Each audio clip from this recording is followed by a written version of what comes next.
Okay.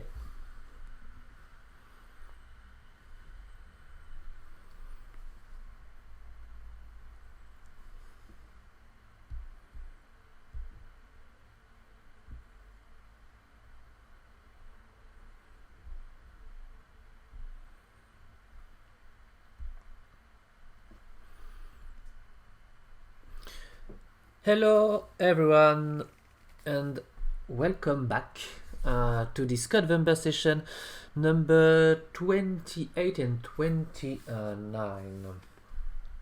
Let me just check that if we're clearly live on Twitch. Okay, we're live on Twitch and we're live on Instagram. So yeah, it's November session number 28 and 29 because I've decided to take a night off yesterday for various reasons. First of all, for the sake of my sleep. I need to sleep a little because coding every night was, when you work also during the day, it's kind of exhausting, but also because I needed to take some time to prepare the 3D assets for the November 28, and I haven't decided yet what's the idea for November 29, but November 28 is quite interesting. So okay, so today I will stream during two sessions. The first session this morning will be about code number 28, and then I think we will go back on a new stream in a proper in the same time than every day, which maybe it would be 21, so 9 p.m. So maybe, I'm not sure, but yeah, let's focus on the first one for the moment. So yeah, what about code number 28? I think I would want to explore something more on the visual part and less on the compute shader parts. I was talking a few days ago about man made of butterfly, and this idea has grown into my mind. It will be a little bit like the how can I show you that? I think I can make. Let's create, yes, just to be sure to show you the proper thing. Let me change for Instagram, for Twitch, sorry. No, this is the OBS scene.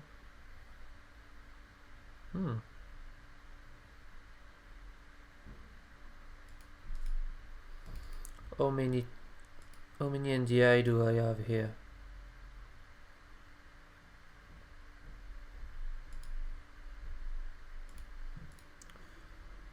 Yes, this one was okay. So let me show you.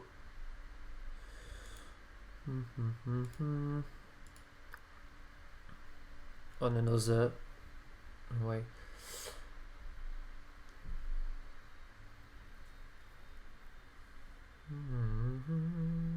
Source media, delete. Okay, so yeah,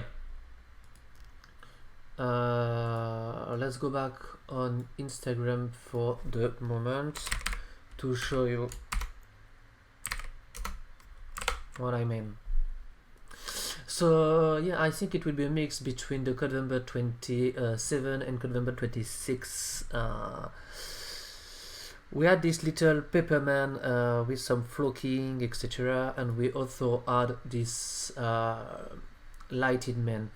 So I think I would love to try a little bit of a mix between the two. So the main idea is to create a man where butterfly are on each vertex, so we can have lots of different butterfly inside of it, and each butterfly has a certain amount of time for resting, and when the resting time is over, they will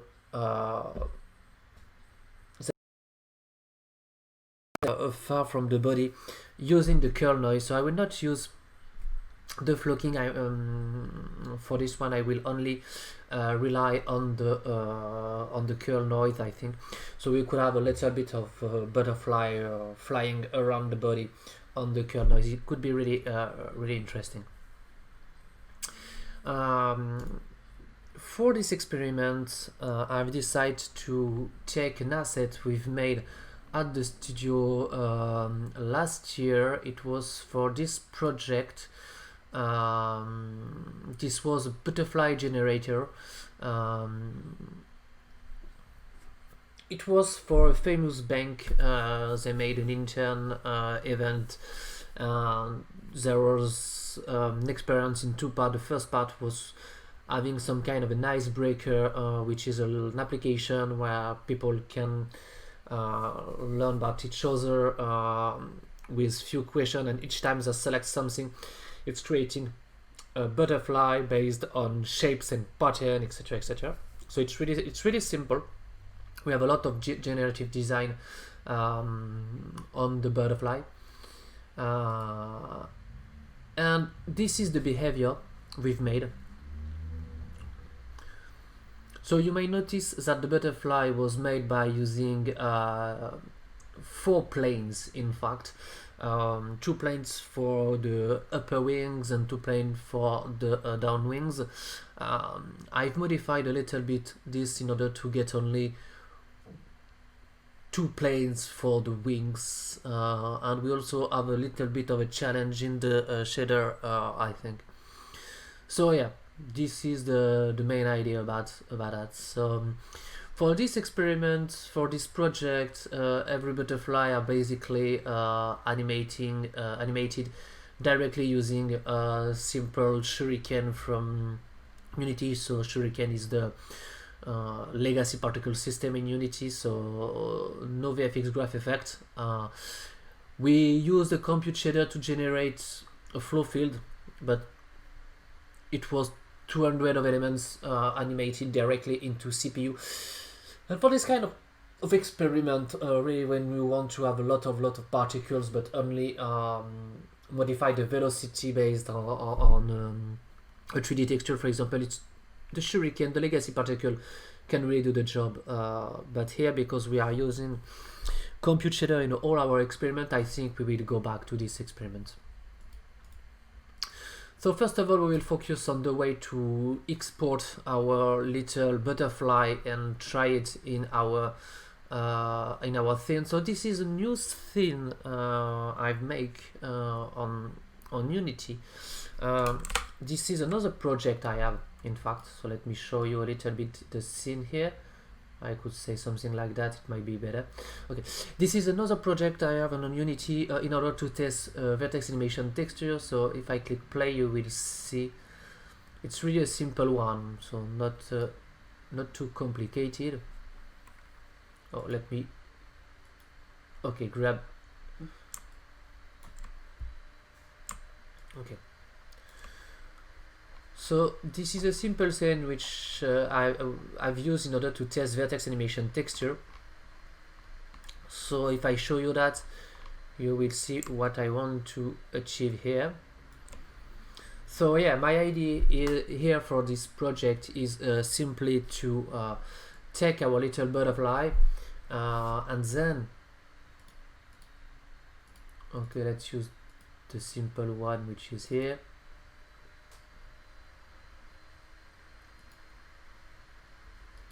And this is maybe the soft one.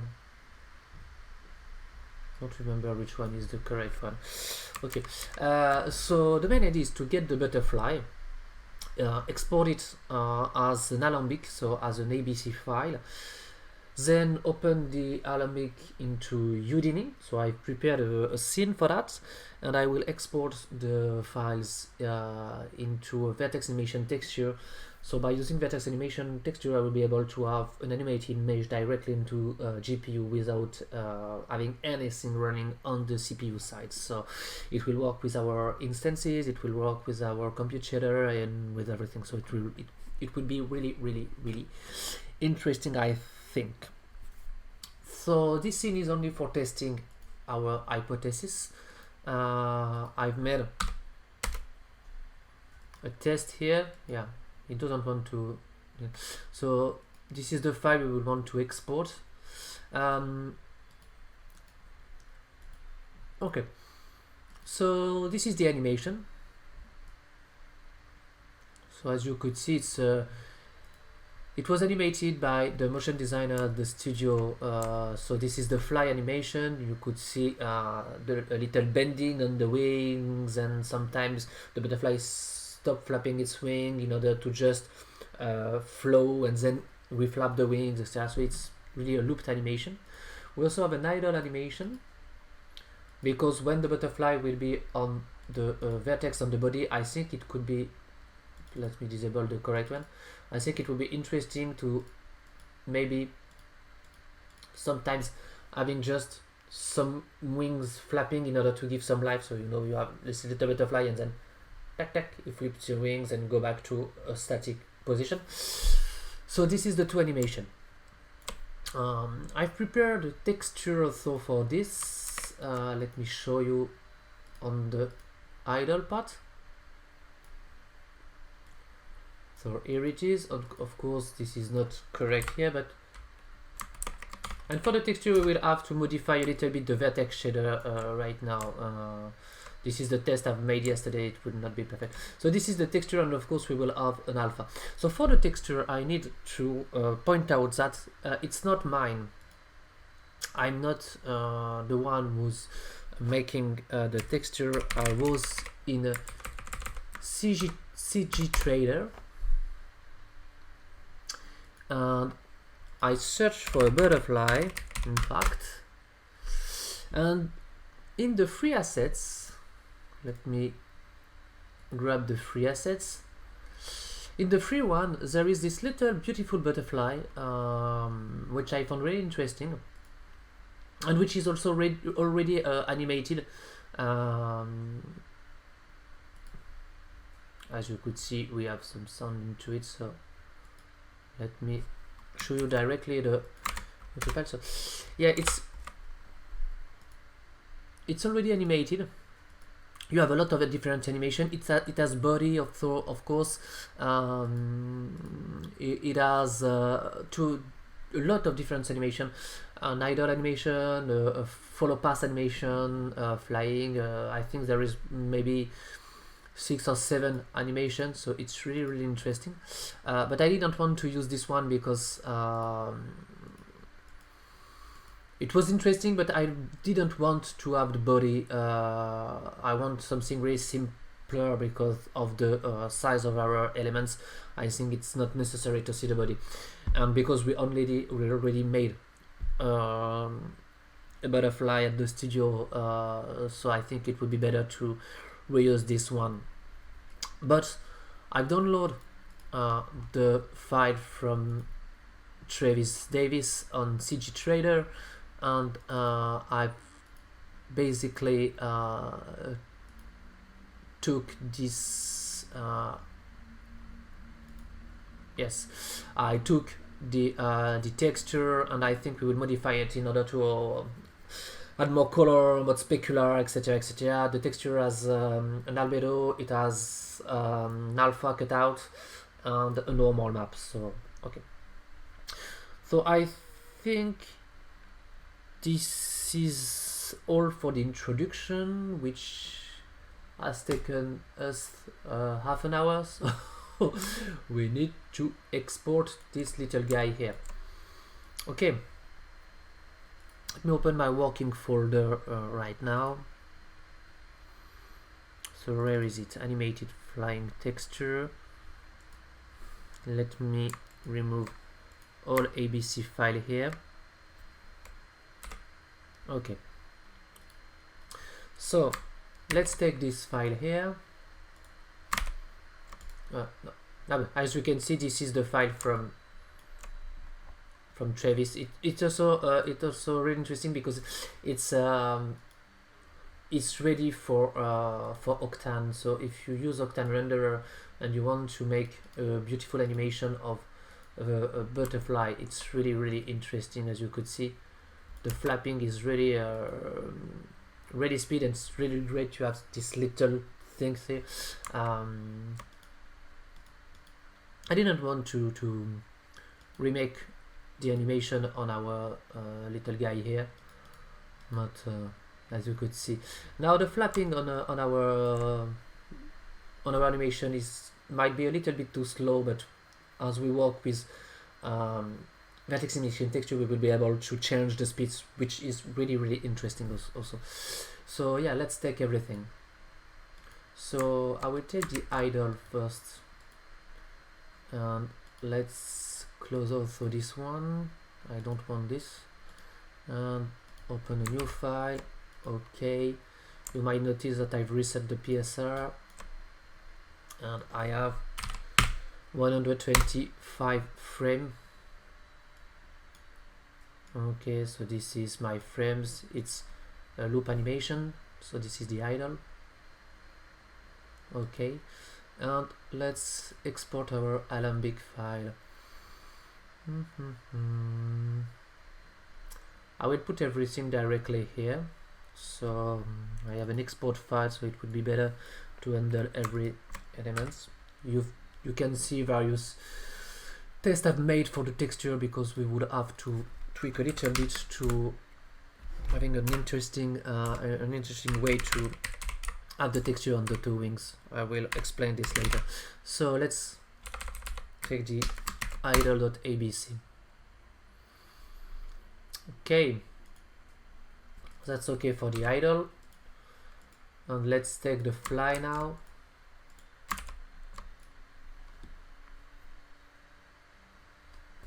Again, it's not, I only didn't take the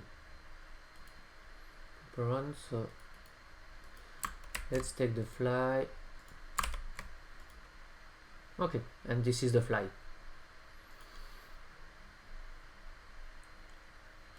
ABC, and this is butterfly fly.abc. Again, we have the, let me show you. As you could see, we have various keyframe, but it seems my last keyframe, yeah, this is it. My last keyframe is the same as the for the idle, so I could have basically the same time for each animation. It would be better for me to handle. And also it's a looped animation. The loop is not clearly perfect, but it works. Okay, so let's export that into a fly animation. So the same. Okay, we'll go back to that if we want. So time to get our Houdini file.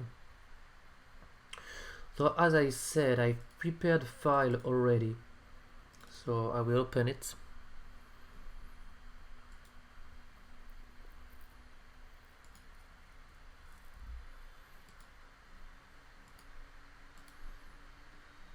This part is for another project, so you don't need to see my team viewer frame.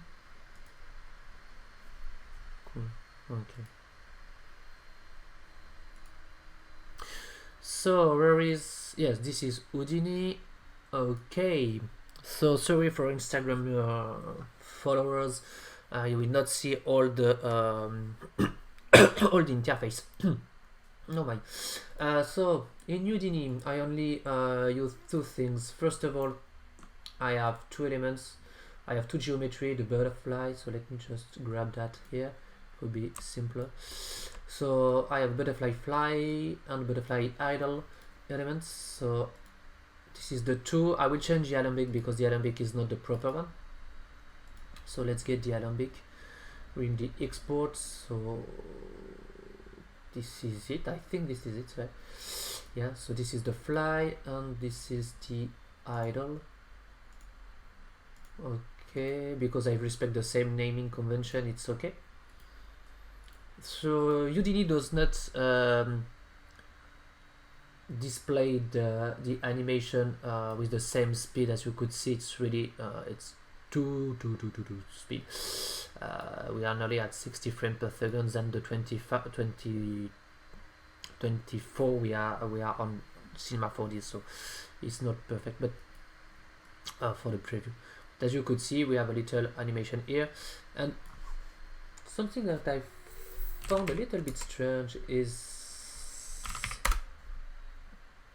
this. It seems that we had to remap this to 100 frames, so I will check for that.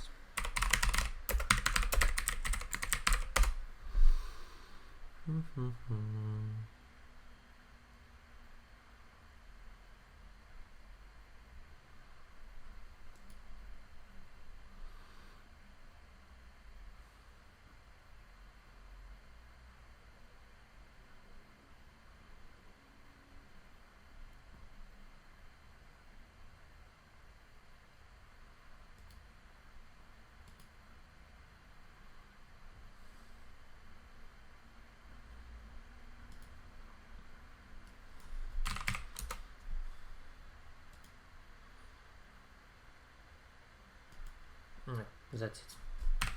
So yeah, it has remapped the time for 0 to 100, 24 to 0 100. So, but it's okay for us. I don't want to really dig into the Udini parts. It's quite new for me, but I've used it a little bit for this only for the VAT animation texture. Okay. So we have the two geometry here, and if we want to see, of course, we will export this as vertex animation texture. So I have two vertex animation texture export in the out,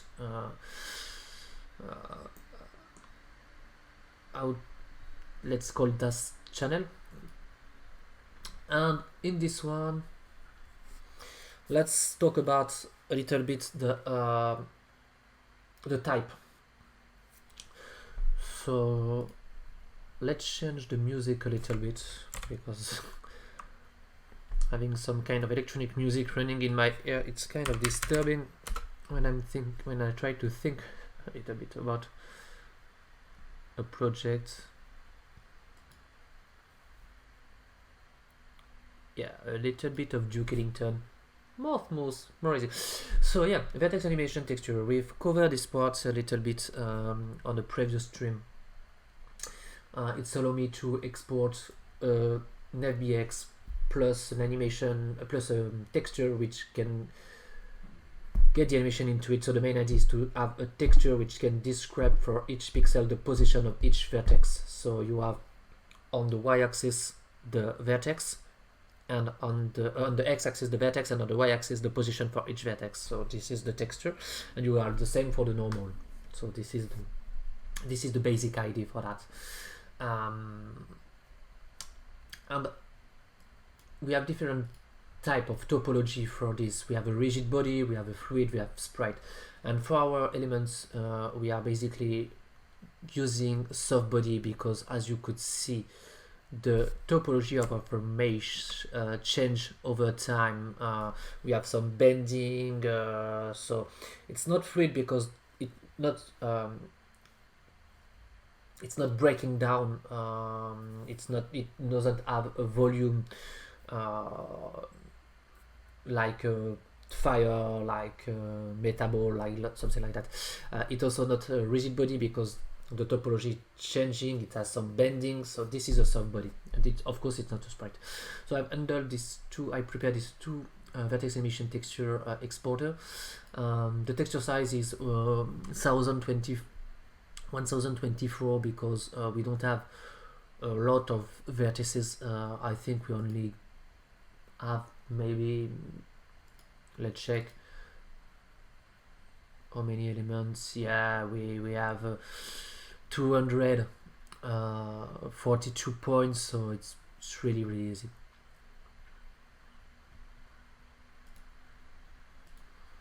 So the 2 is prepared. So the fly, we have the exporter, we have the path for the mesh, we have the path for the position, we have the path for the normal, and the path for the min-max JSON, which is the file where we can write all the parameter. Again, I didn't use the vertex animation texture exporter 2.1 or 2.0. I only use the 1.0, which work in my case when I work on legacy mode. But if you are on Unity Universal Rendering Pipeline, you can use the vertex animation texture 2.1, which is basically the one we will get when we use this node. But here you could see I've used the first one, but you have this one if you want to if you want to use Universal Rendering Pipeline, and also it can handle all the parameter for Unreal Engine, etc. So let's export our little guy here. This part is okay. Let's write the bounding box file. Okay. Also, let's export the idle. And okay, export the idle and export the right box of the idle. Okay.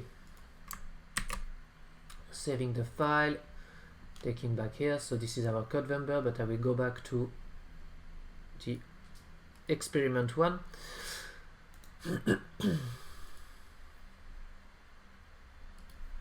Okay, so this is our butterfly test file, and our export file is here.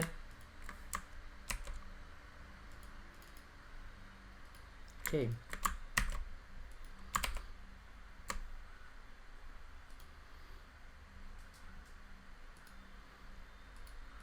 Now we can put that.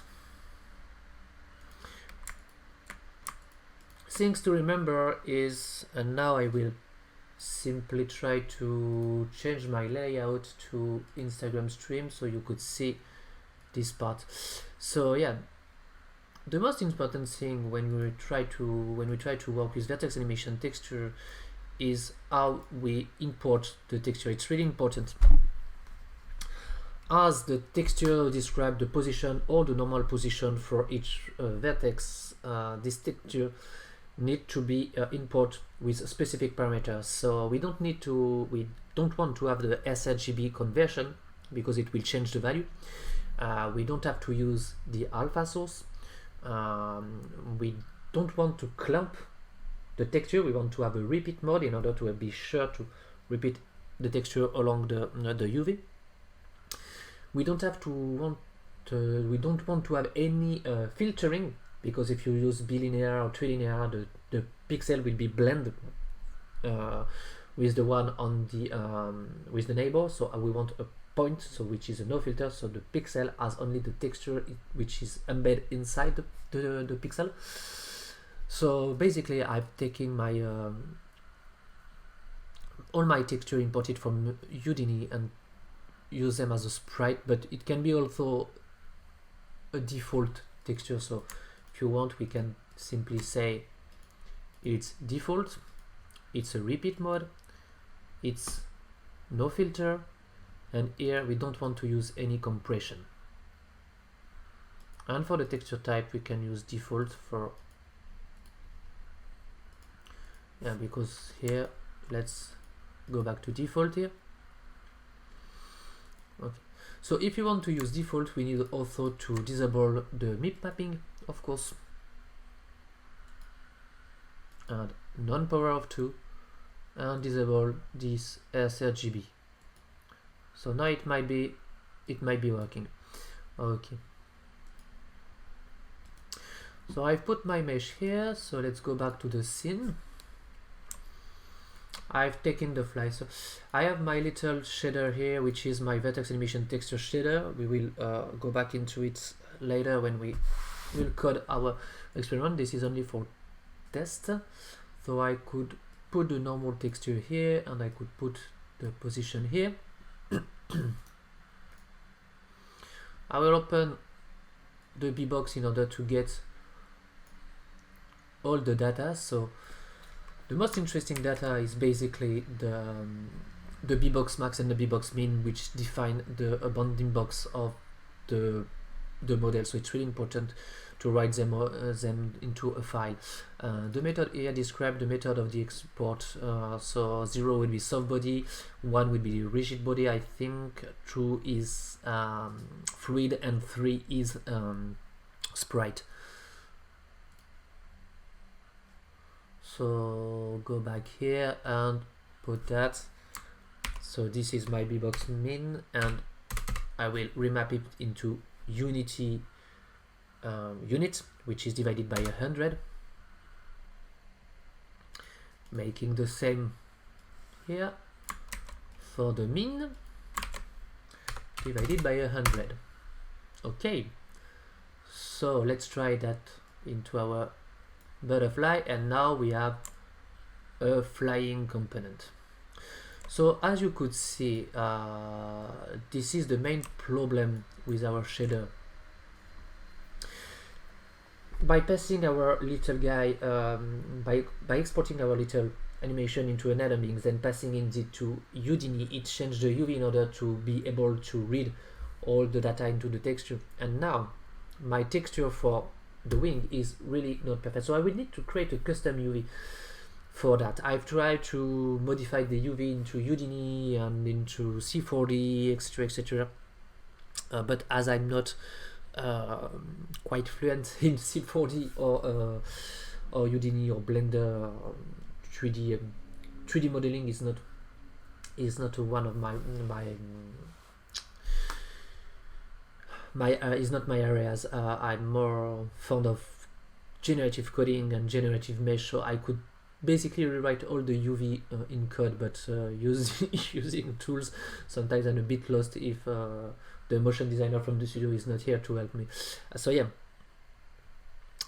for that I think I know how to do that. So you could see we have something like going for the UV from 0, 1, 0, 1. So I think the idea in the shader would be to check the vertex, and if it's on the upper side of the x-axis, on the left side of the x-axis, I will invert the UV, but we will try that later.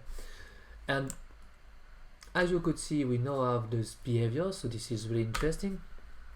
But if I want to change it, I will put the idle here and the position for the idle, and now we have the idle.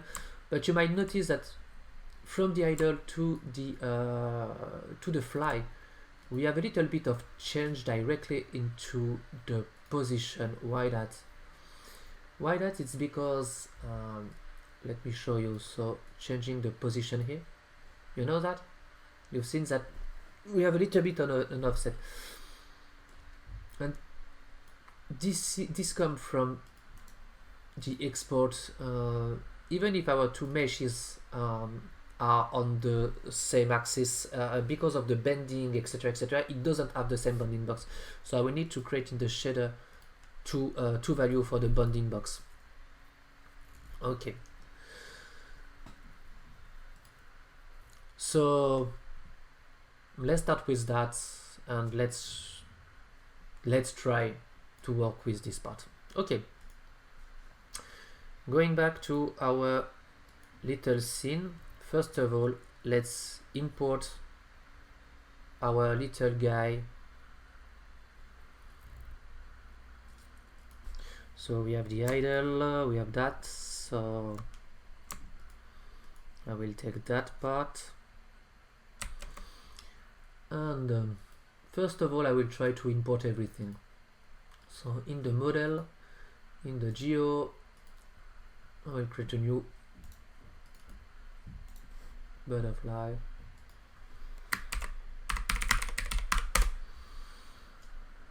Okay, and put everything. Now you will notice I've put the also the alpha, the diffuse, and the normal map.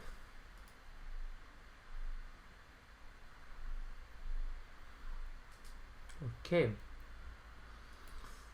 when that is ready, you will notice that we have keeping some of the value here, so let's take default and reset all the import value here. Okay, so we will use it's default, it's not sRGB, it doesn't have an alpha, it's not power of 2, we don't want a MIP map, it's repeat, it's point filter, and without any compression.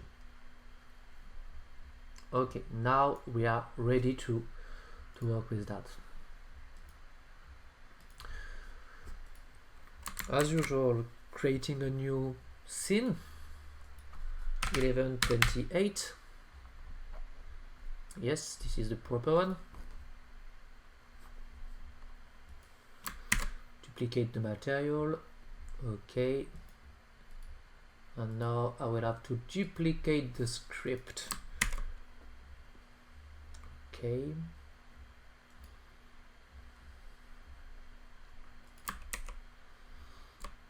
Okay. And okay. Oh, and we haven't duplicate the shader also, which is here.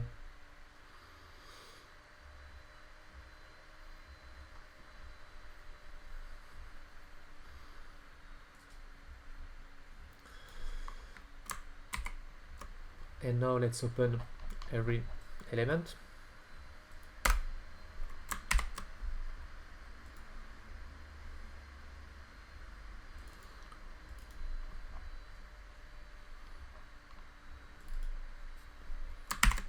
Okay. And next, the shader part. Where is this shader? Here it is. Okay. Rename this shader here. Rename the GPU mesh controller. And rename the controller here.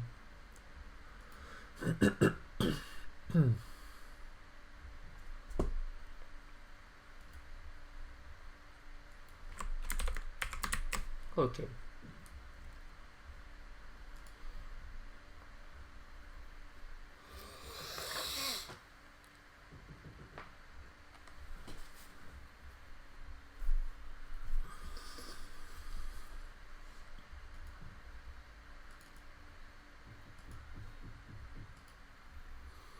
Okay. Let's go.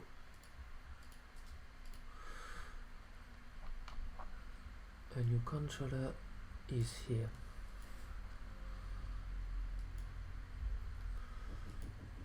I'll remove these parts. Why can I put my... Okay. Let's start with a little instances, so let's start with that.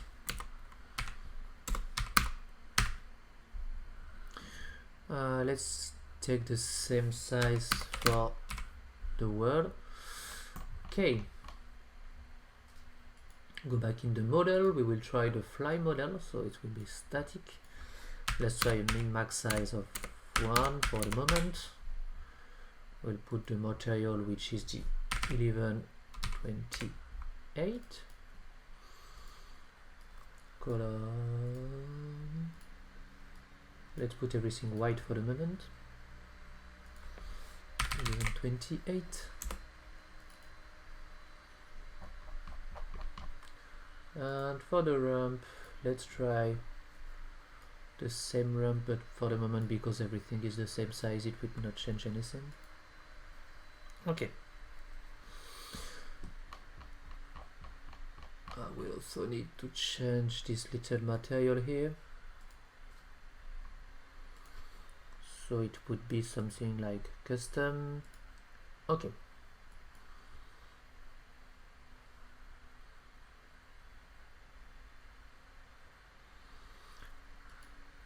So we notice that the element is really big. So let's try to reduce it.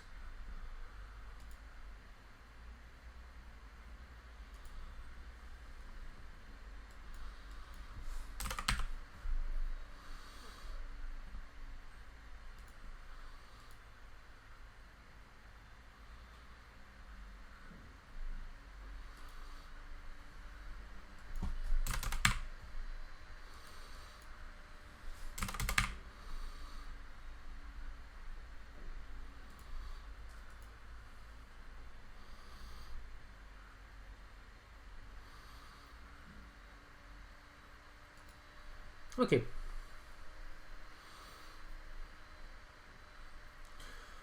So first of all,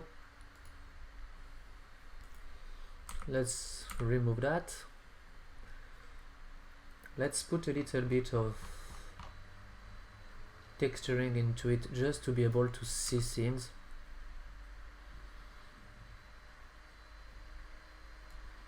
Okay.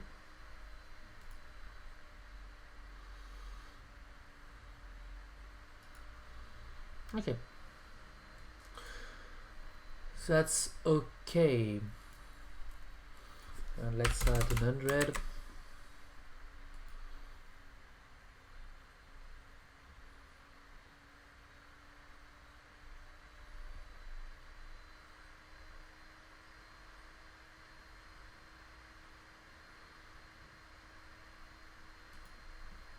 Okay.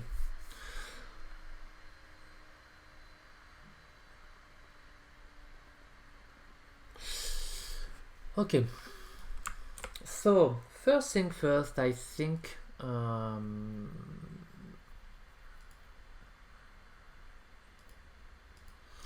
first thing first, I think we would try to put the meshes correctly on the body. So for that, I was thinking about let me think about, yeah, we will disable every behavior for the compute shader, and I will try to put the mesh in order to see if they have the proper forward direction for everything. So here we have this, so we don't want something like that for the moment. Okay. And in the compute, I will simply I will not bind, I will bind anything, you know, something like that. Okay.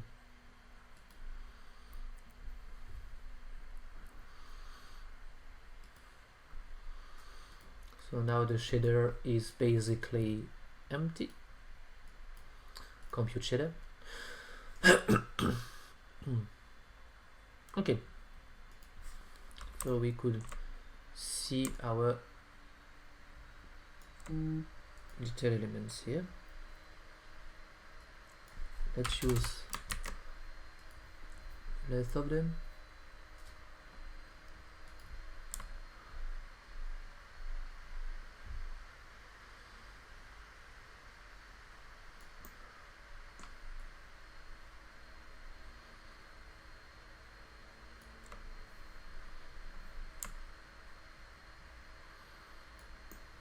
Okay.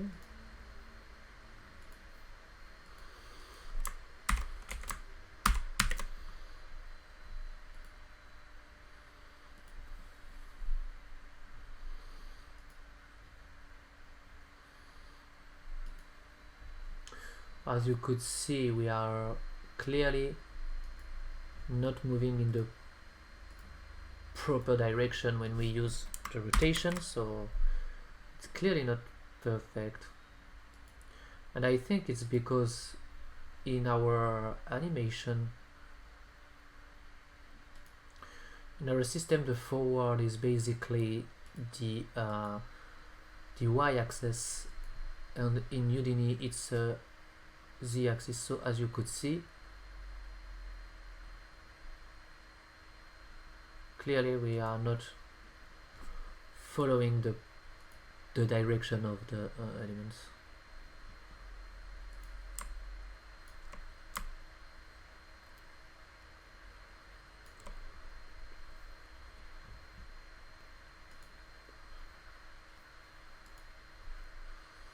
So need to, if we want to do that, we need to simply change the veil because the veil is changing.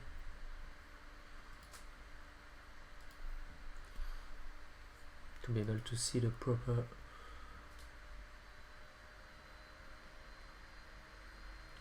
so look like we are going not on the really proper direction. So something, how can we do that? I think we need to make this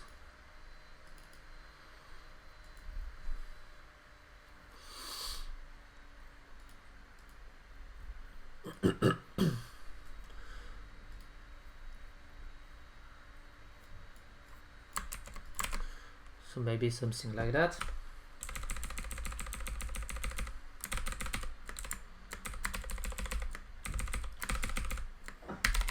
Float 3100.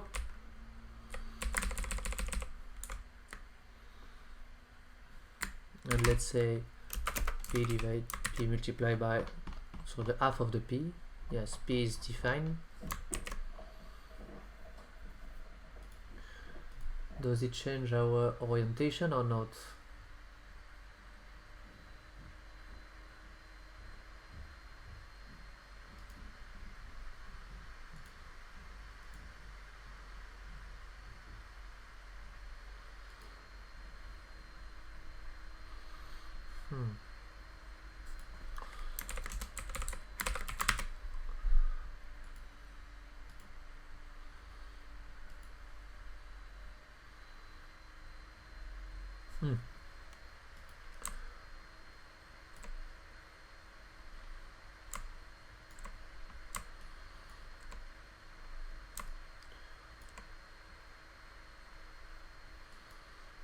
This is nearly the proper one.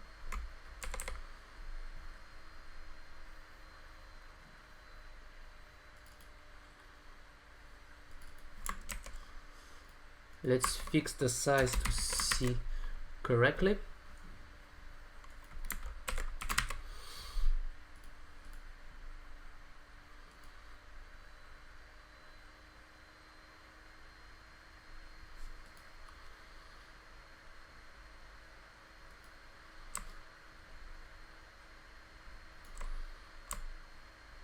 Look like we've changed clearly the size.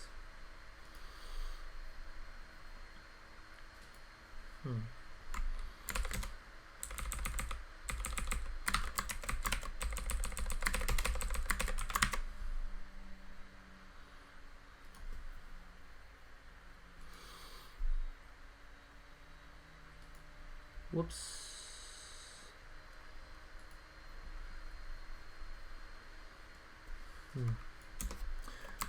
A better thing would be to change, I think, directly. Here we can rotate in order to avoid changing the quaternion here. So this could be something like, I want to change this axis, so something like this. So now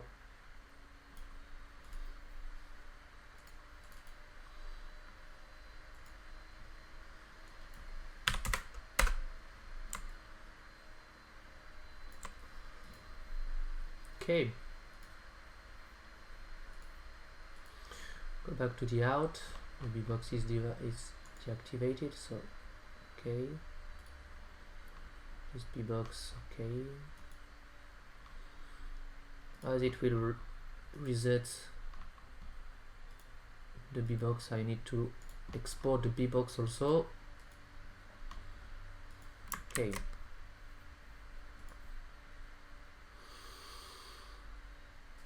in this this is basically my code number, don't need that, but here it is on my export file. Okay,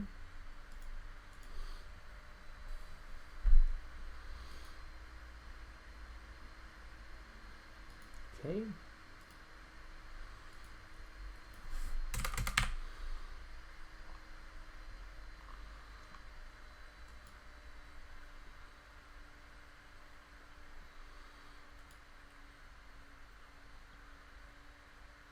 okay. So sometimes changing only the changing the axis on the 3D is better than just trying to multiply things. Also because now it's fixed and I do not have to compute this every frame, so it's better. Okay. So go back here and let's again focus on the first part.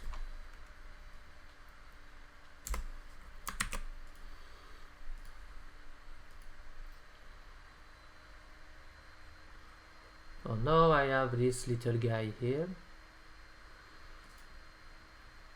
So what's happened if we want to have maybe 5,000 elements? Let's check. Okay, so this is our little guy with 5,000 elements. As you could see, it's not interesting to rotate the mesh following having this direction to the normal, because we want not the butterfly going inside the body but on it. So let's change this into the mesh controller. So we don't want this part, so this could be better. So now we would have him facing. So let's try to reduce a little bit the elements to see more of them. Okay, now it's more correct. Okay, next things, let's add a little bit of randomness into it.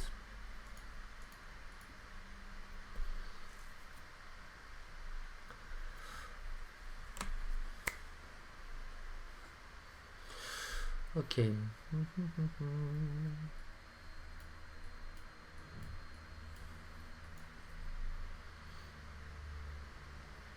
Okay, let's focus now on the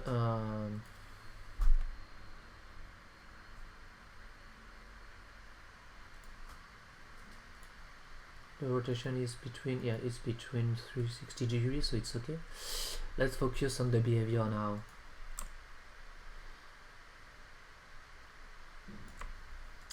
So the main idea is, when we reach a certain amount of time, the elements will follow a curve. If not, it will not follow the curve. So let's try that.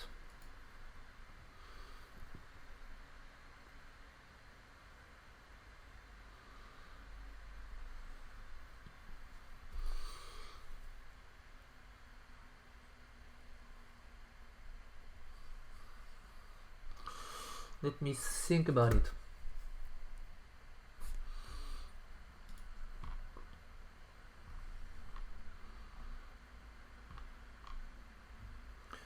We have that here.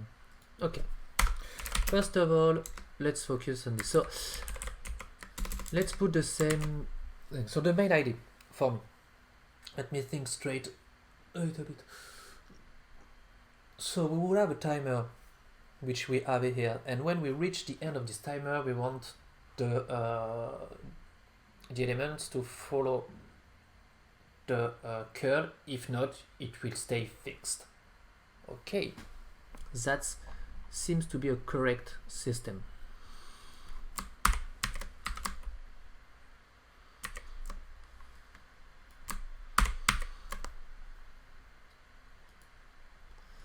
Let's reactivate everything for the moment.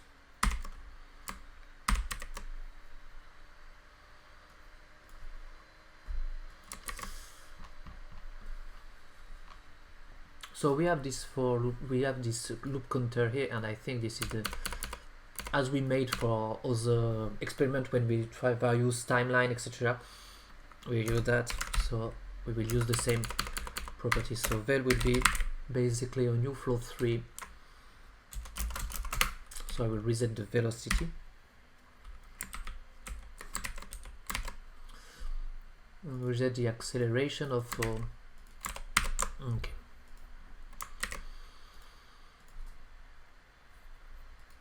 So yeah, we already made this thing here.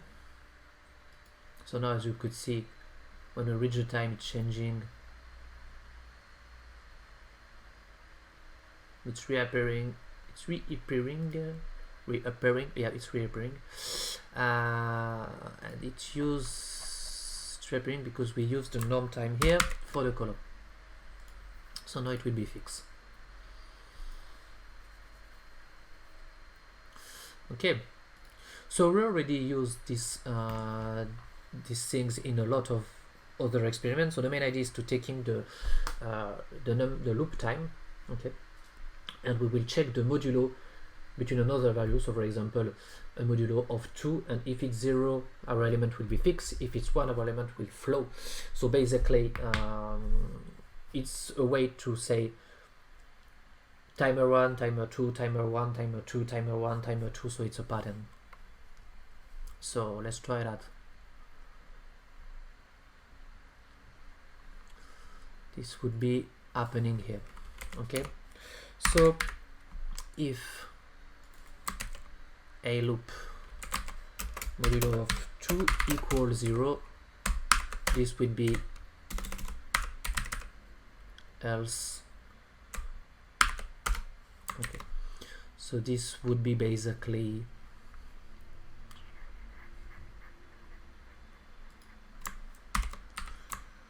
okay.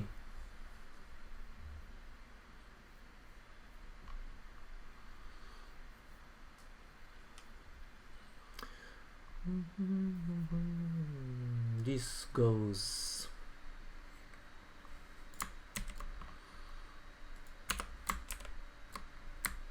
here.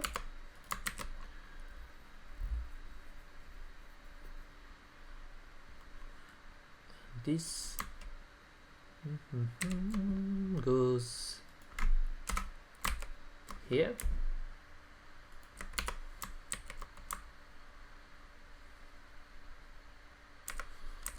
In fact, this goes here.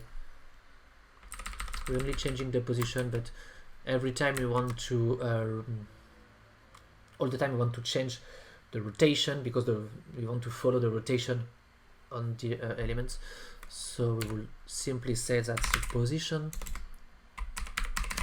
is simply equal to the position buffer at index.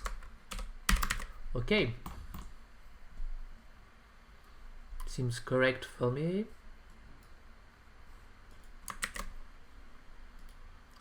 Did we make any mistake? Undeclared identifier nearest. Oh, of course, for the SDF box I need to find the nearest here.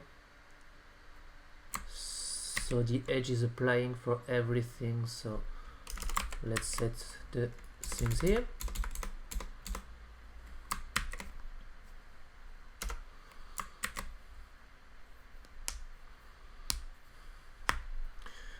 And if the position is that, now what we will define this. So let's say float 3 next position. So we need to compute also for this one the velocity, because we're going from physics to non-physics system. So vel would be simply equal to target minus location. So the next position minus the actual position. Acceleration, of course, is basically the same, so it's equal to a float 3 0 0 0. We'll not reset it, and then the position is equal to the next position. So by that we would have, let's add a capital P on that. Okay, so now we have the vel for the rotation.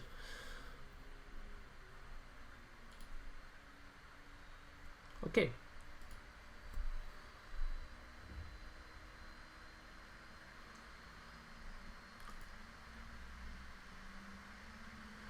Looks like it's a little bit interesting, but now in order to check if everything is working, let's put something like all the same max time for everyone and the same time for everyone.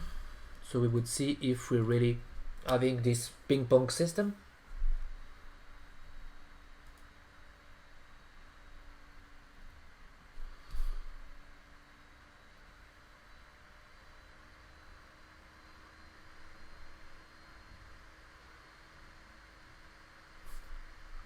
So having the rotation inside when the body is fixed clearly is not interesting. Oh, clearly it's really too much in fact. So maybe we could change something like, can we normalize this value? I think so. Maybe I need to normalize that.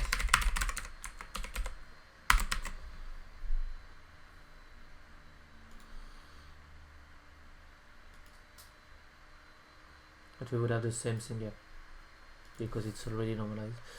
So let's say the val is not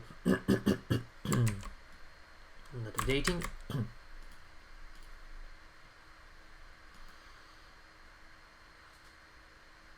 Okay, and if the val is not updating, we would have this. Okay, so basically the idea is not the better one, so we could simply say something like that. We could put this rotation, and the rotation will be applied here.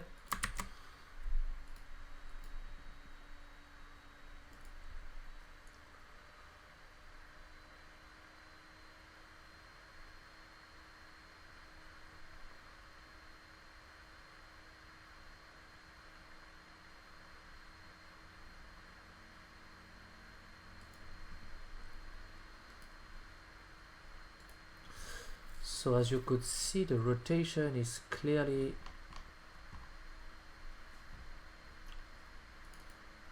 okay.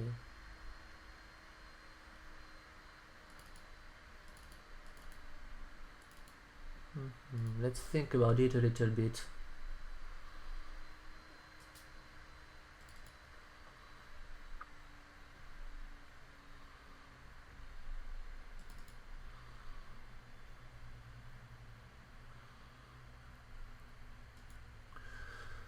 Okay. I want to retrieve a rotation.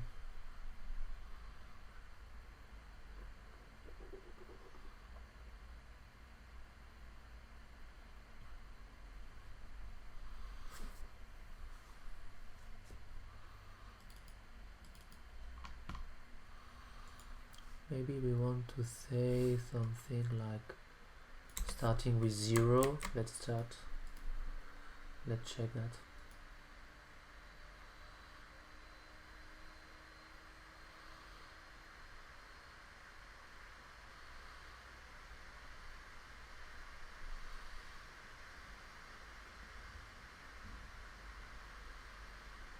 We have some kind of, the rotation is not correct when we are fixed. So I'm thinking about giving a random rotation every time we are on a new loop. And in order to do that, it would be to have something like a new angle for axis,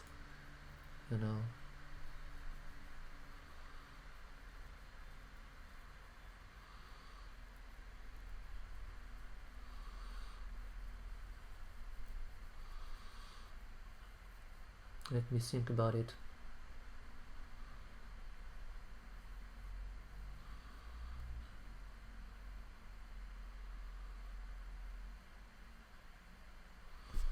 Yeah, let's try that.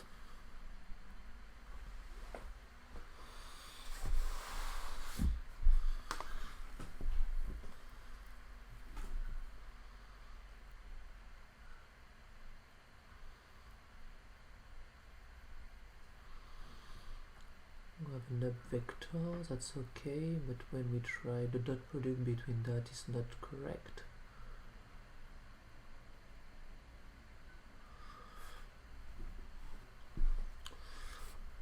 Maybe we could change this by a random vector so it could have a correct value.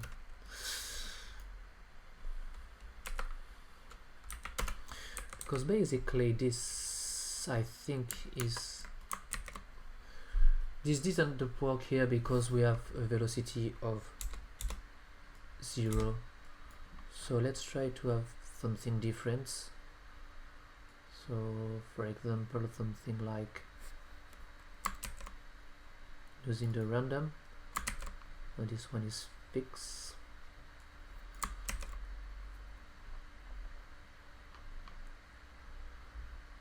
Okay, so float rndx rndvx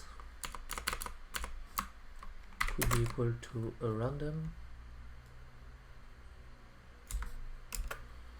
Let's use a random of the position, for example, and we would use the same for y and the z, and we will use this plus the index and plus the index plus the oppose w, which is a random value, so that might be correct. And we will need to remap it between -1 and 1, and I could use this little value here.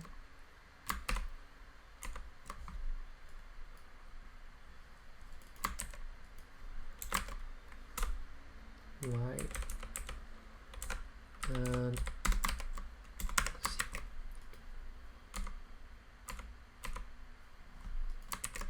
Okay, let's try this one.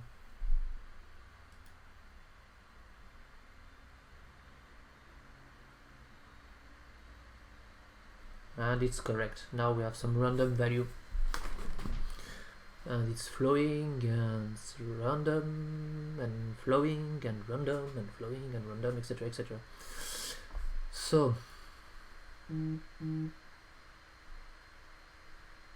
now that this part is okay, we have the two system. We could try to reactivate the ink size. I think this is it. The noise call was for the color, and this part,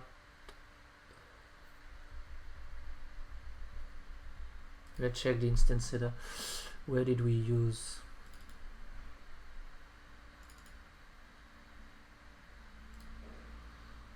I think for the color we would use the increment of the size, which is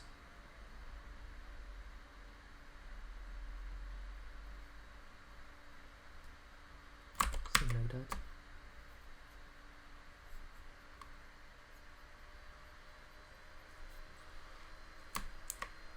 Oh, not sure. Yeah, we could use that.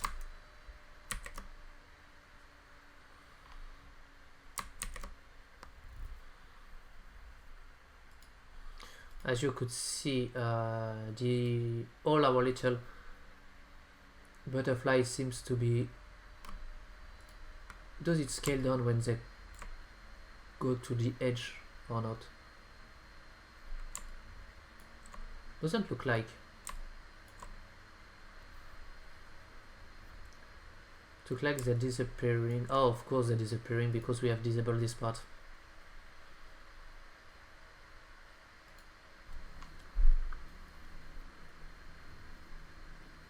Okay, so I think the ink size is really not interesting now. So this part can be basically the okay. So the scale is okay, and this part is not okay. So what we could have is using an alpha. So now we already made it, so dot alpha. First of all, let's say the alpha is equal to 0. So if we run the loop, then the alpha would be simply a normalized, a smooth step. I think it would be better, yeah, a smooth step or left. Let's try linear interpolation. It would be better in order to avoid the smooth step. So we will use the norm time, of course. So I could use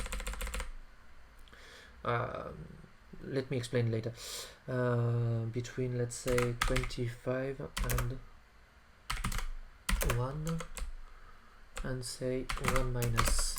Okay, so basically I want to use the alpha, so when we achieve a certain amount of time, the butterfly will fade out, but But the idea for that is I could use a smooth step as we always do, but a smooth step including a little curve into the animation. And because I want to use my proper easing function, I think it would be better to use a linear interpolation which will give us a result without any curve. I know we use the easing with a smooth step, so it's not a problem, but I want to try this one. So let's say out quad of the alpha. Okay, and now for this, when we are on the body, we want to have something really different. We want to go from, let's say, 0 to 0, 1. So we want to fade in really quickly. And now I can use that for the alpha in my shader.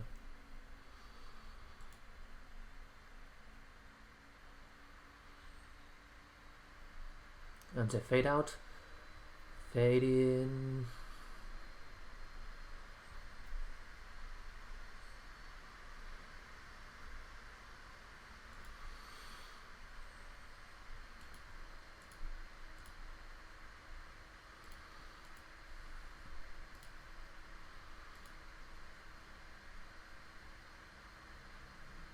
And you could see it's clearly not working because I'm using a linear interpolation.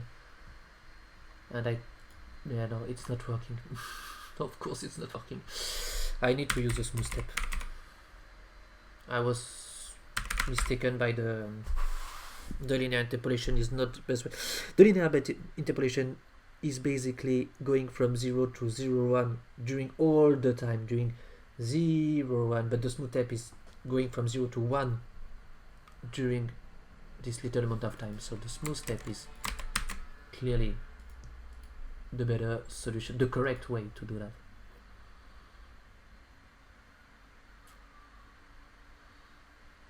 Now it's better.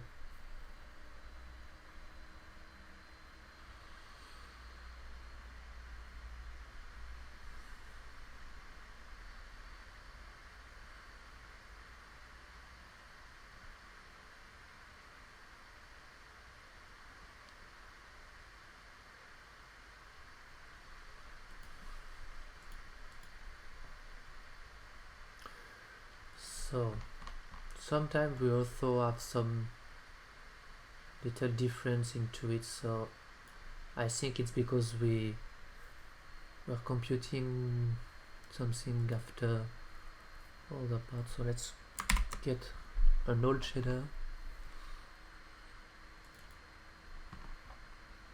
Yes, remember that we have some kind of glitch into it, so I need to say sorry, but if we are on the edge of the time, we need to reset the values.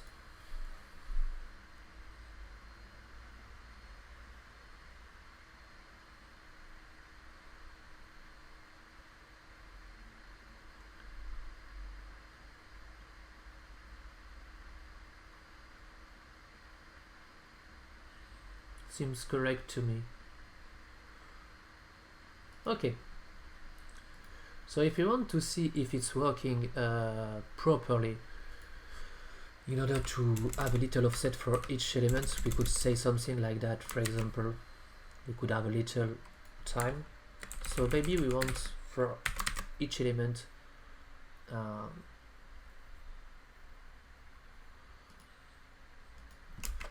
let's use oppose.w to add a little bit of randomness into it.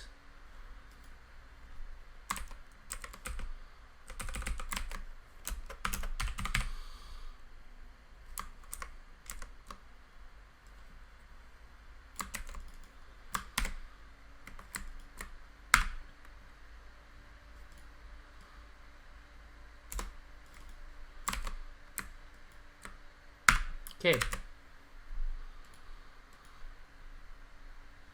So now if we are correct,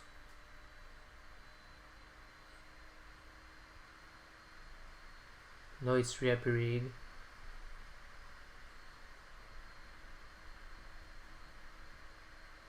It's starting to flow.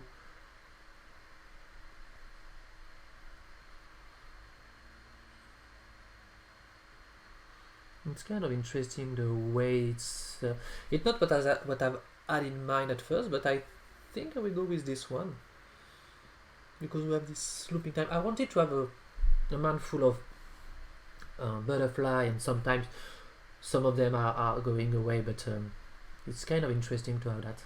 Okay, we'll go back to this in a moment. Let's try to focus now on another thing.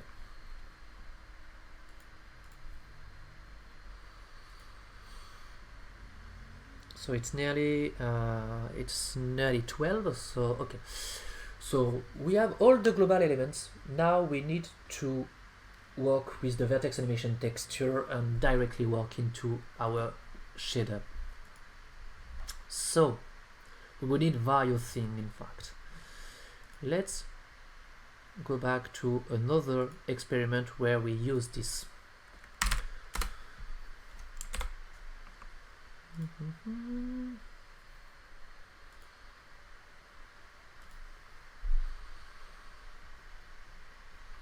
We've used the vertex animation texture on this little guy here. Remember? So it was the code number 10. So if it's code number 10, let's open the shader 10. So I need to, okay, 28, so this is the one, and this is the 10. So we had all these little value. We have the bonding max, we have the number of frame, we have the speed, we have all these little things here. We also have a wind animation, but I'm not sure about giving this part. And we used the matrix from angle and vertex 10. So we open the vertex 10, and in the vertex 10, yeah, everything was directly in the vertex 10. So that's what I wanted to be sure. Okay, let's start by giving only one.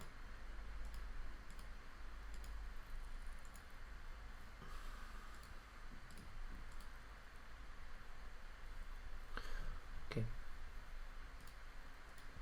So first of all, I would need to put my shader aside just for a moment to be sure to have everything here.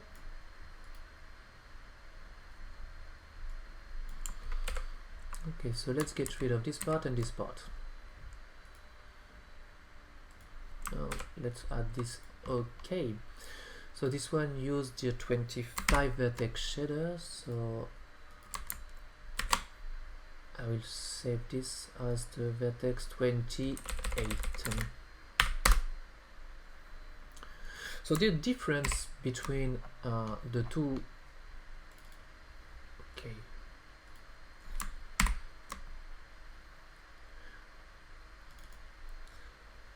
so quick introduction before going to the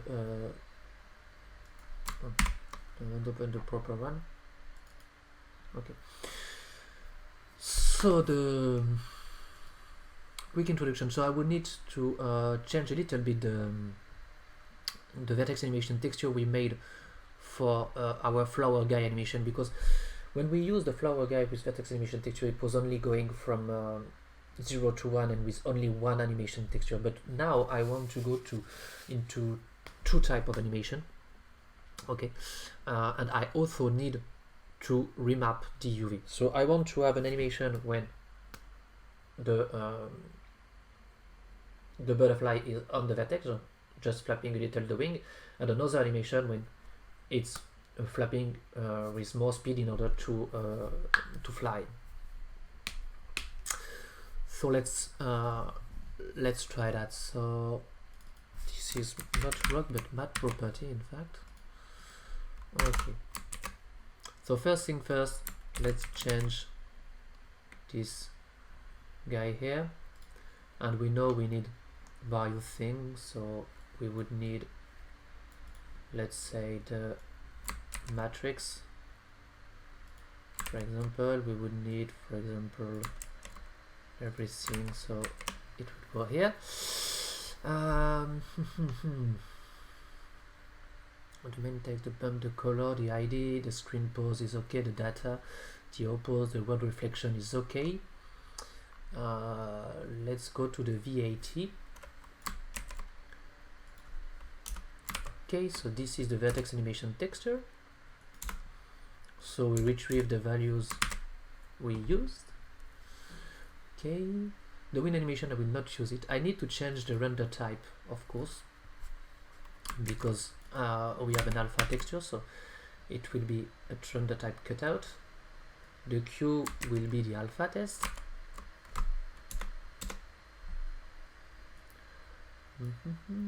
The light mode is always forward, and we will ignore the projector.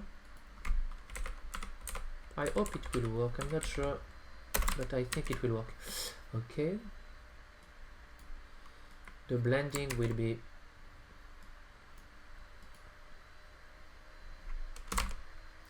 that. The LOD will be the same. We will use the curl off because I don't want to curl the face. I have 3 monitors. One I just here for the which is my surface, where I broadcast the live stream, one of my laptop, and one where I'm coding, which is in front of me. So yeah, it's kind of work as this setup, but yeah, 3 monitors.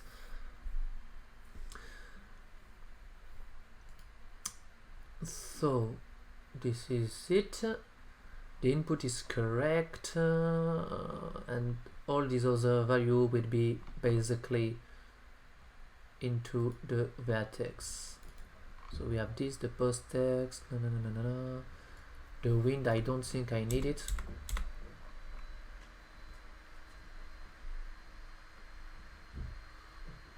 Did I use the wind here? So yeah.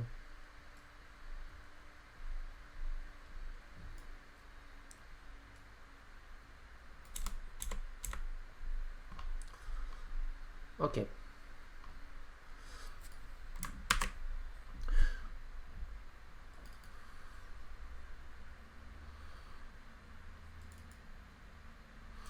So let's try to see it. Okay. So we need to provide some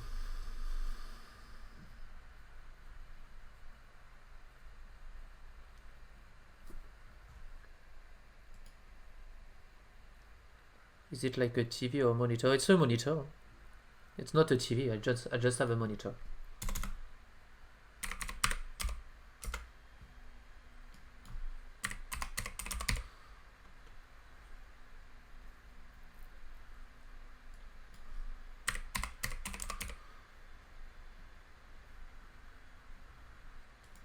Okay.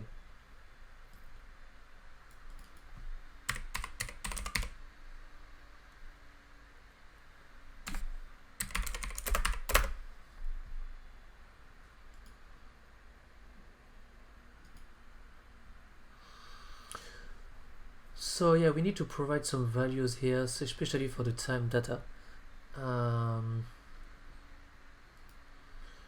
because the type is time per instances. So time control is here, and time per instance. So the data is basically on the y-axis. So again, on the compute shader, I need to put the norm time here. Is it the norm time? Or yeah, it's the norm time. So let's say norm time.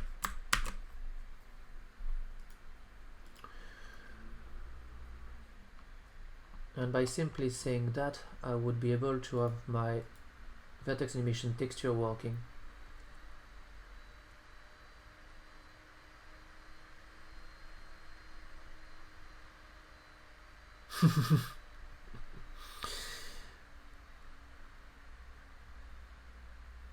Yeah, I used to work with monitors, so really TV.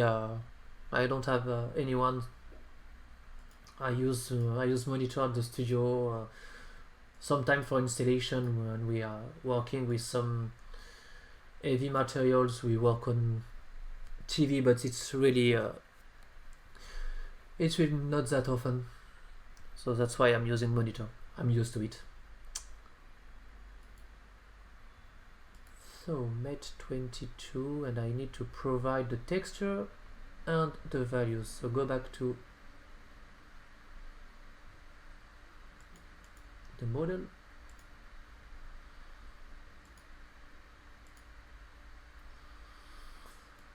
And we provide the position texture and the normal texture. And let's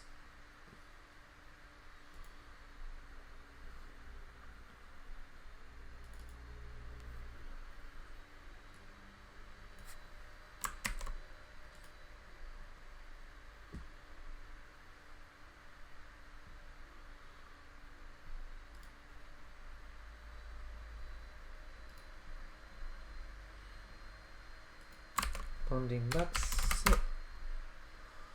and bounding min. We have 99 frames. Normal is not packed. So let's try that.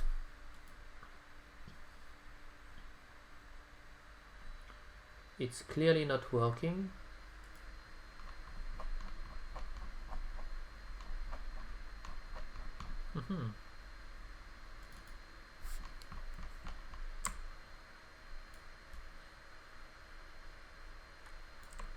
Oh, I think it's working, but we have a...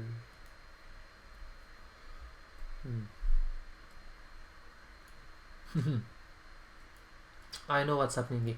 So it's working, but the butterfly is really too big. So if I say something like that, yeah, let's apply it.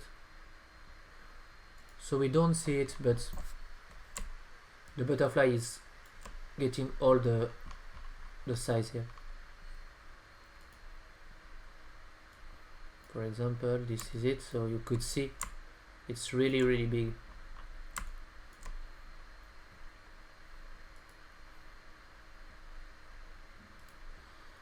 Let's put the material into it and let's try that. And if we say now it's not controlled by the instance, okay.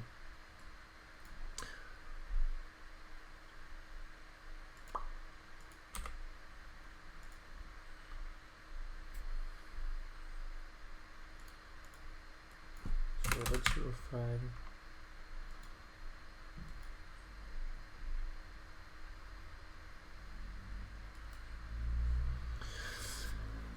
Yeah, I'm working on this field. I'm the creative director and generative designer for the studio Bonjour Lab.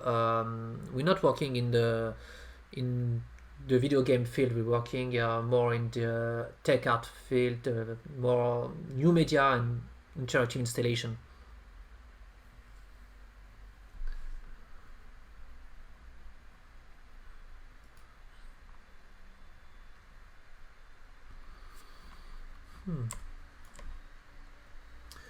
Not know why we didn't see anything here. I think it's because the mesh is really too big.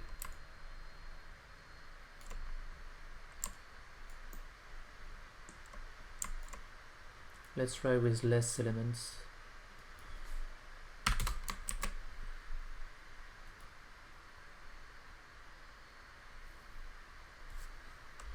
Clearly it's not a mesh problem.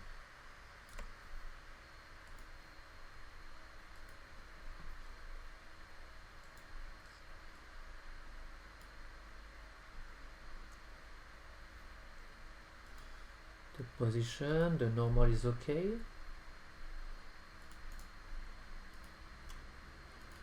My min-max seems to be okay also. Yeah. So why do I have these strange values here?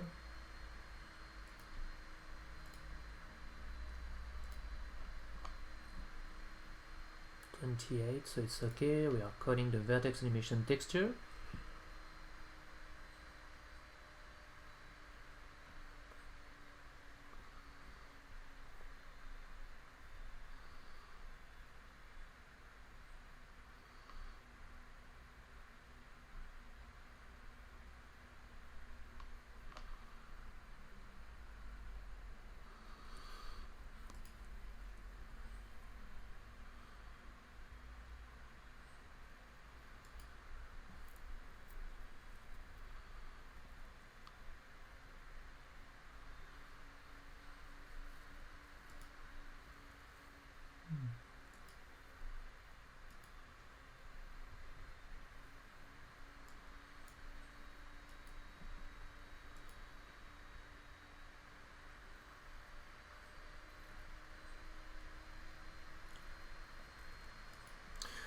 Oh, I think I haven't provided.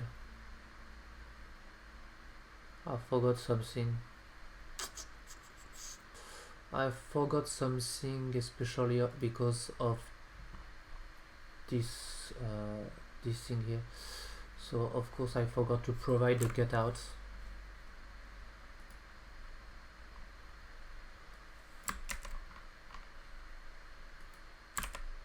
So let's use a cutout here. Standard, full forward, and I need to say that the alpha test is a cutout. So alpha test cutout.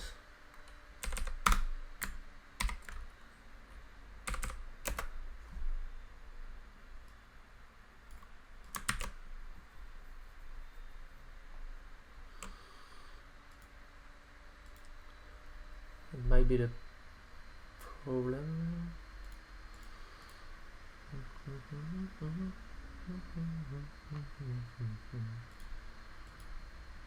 So where is my cutout?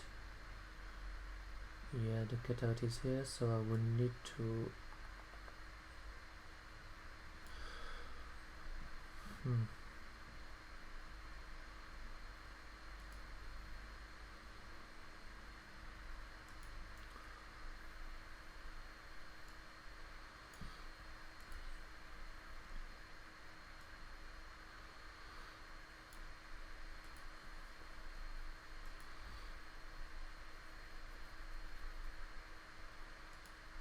quite strange the way that we haven't this. Oh, let's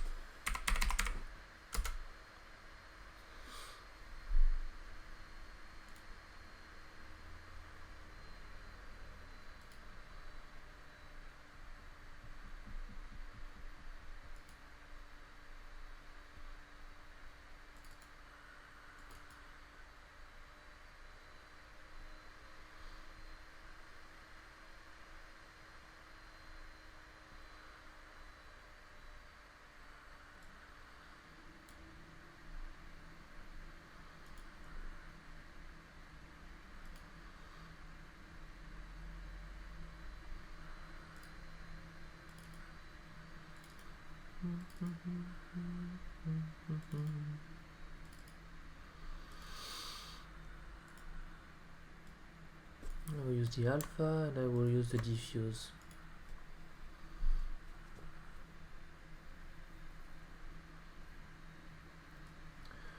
Okay, let's put the alpha directly into this, so duplicate.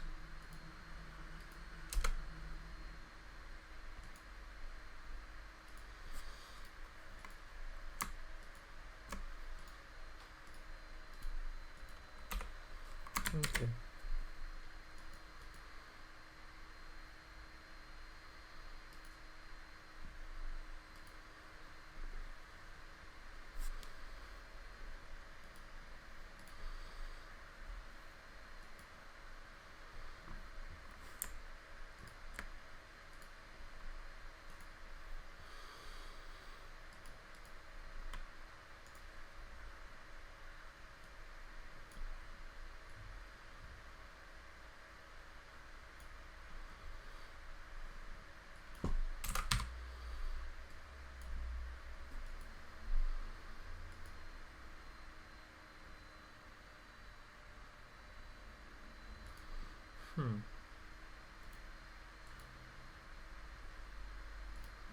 Okay, so before going any further, I think I would try to look into that and try to first work with a non-alpha material just to check if the problem comes from the VAT export or something else. Because when I put the butterfly here and apply the shader on it,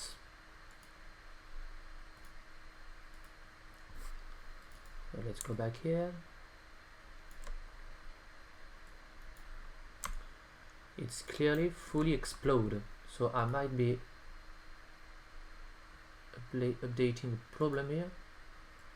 As you could see, it's really fully transformed, so it's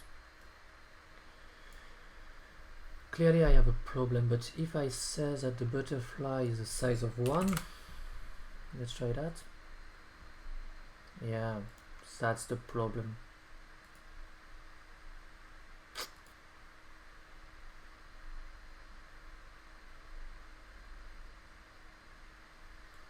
Now we have something correct. Okay, so that was the problem. Going back here, let's try something like 005, 005, modifying directly into the shader, the size.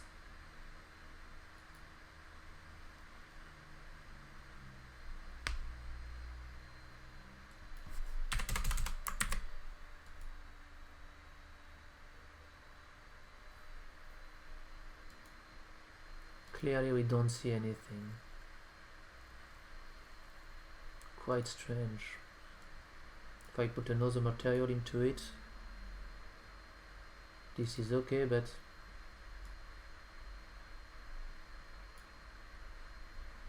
if I put the 28, the scale seems to be different. Maybe I need to change the scale directly into Udinilo, so let's try that.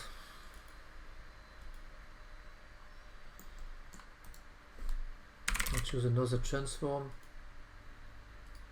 into the 2 here, and let's say 005, 005, 005. Okay.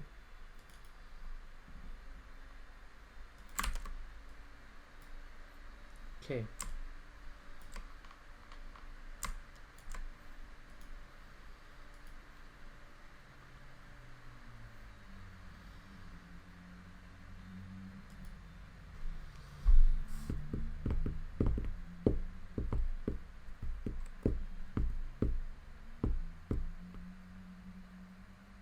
This couldn't be a problem, but I don't think.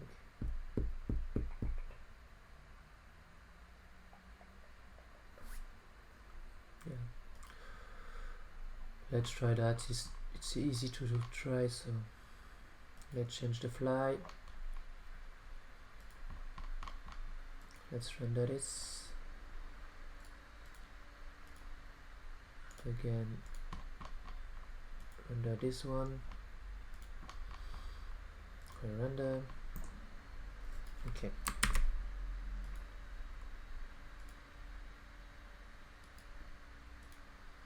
Let's import these 2 elements.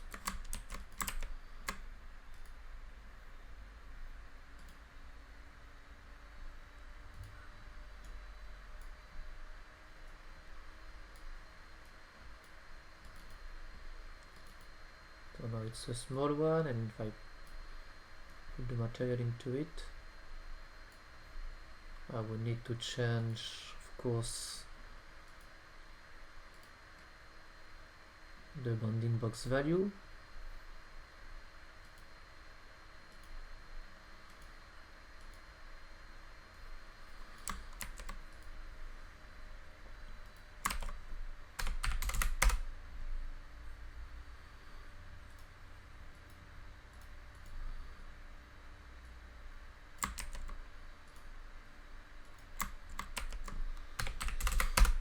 Okay.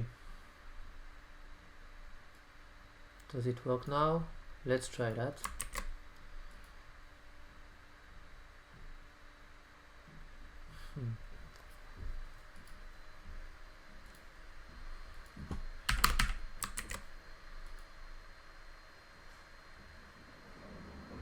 Clearly not.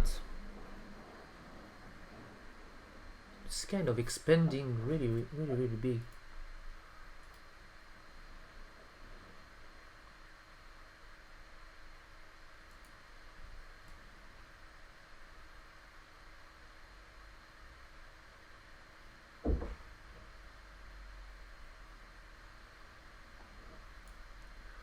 I do not understand what is happening here. It might come from the rotation, but let's try.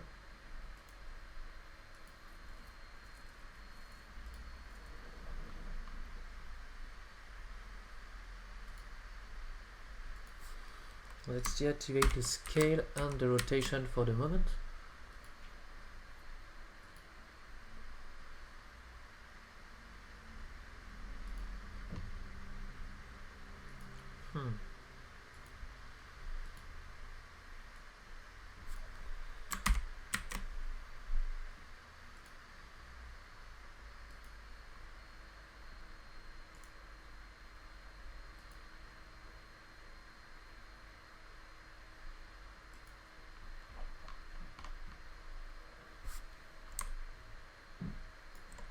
The shape is really big. I don't understand why.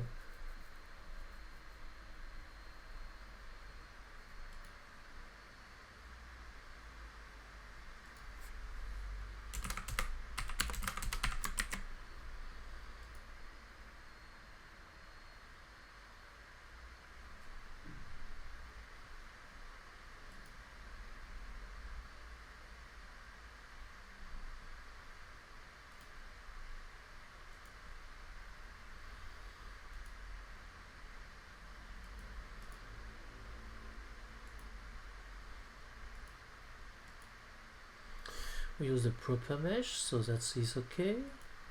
So what is the difference? Maybe it's that part.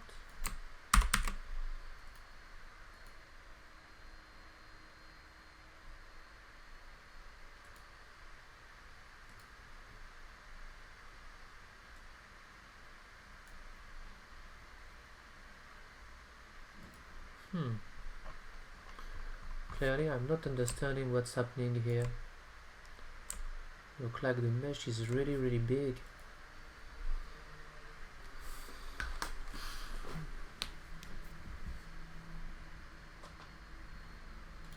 And when we use the same one without an instance,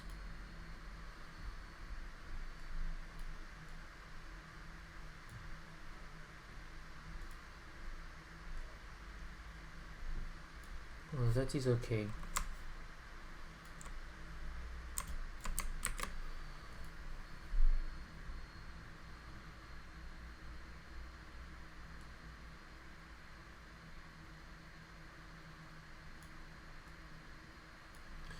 This is clearly a strange behavior.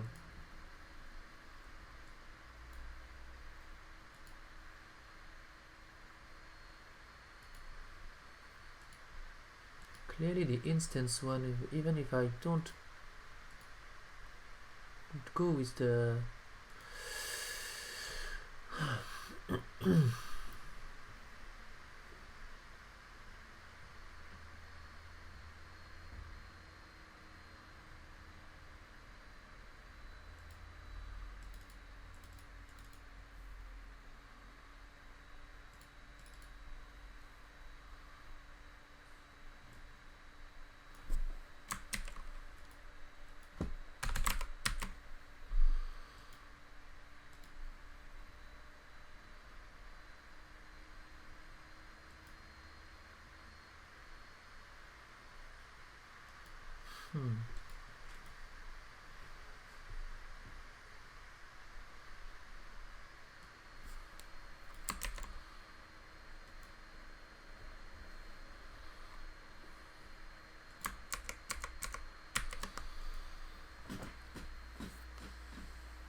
Let's think about it.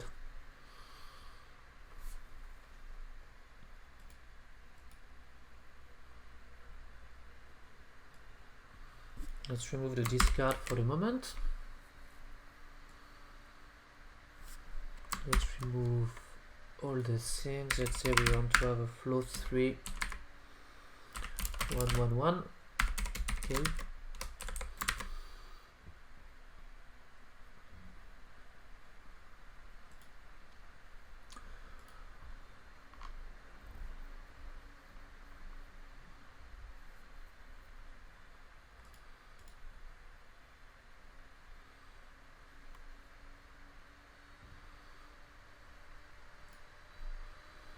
Now that the mesh is corrected on the size, let's try that.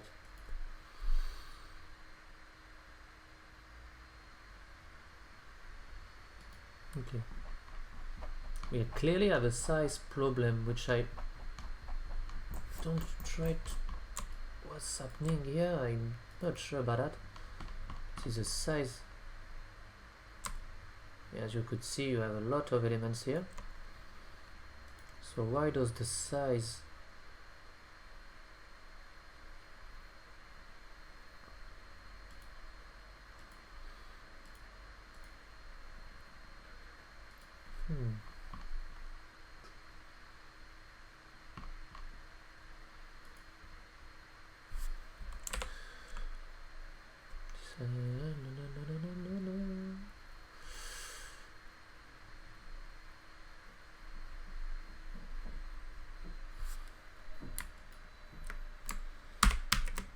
I'm disabling that.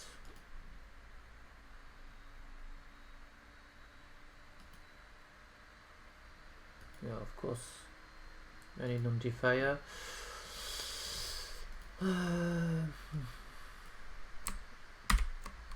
Let's reactivate everything unless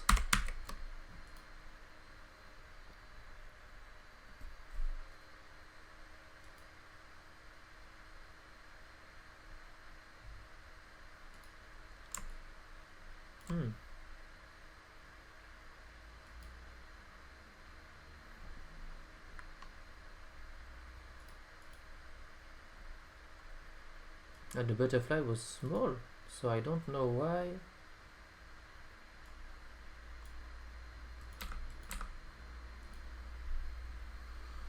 If this one is small, why do I have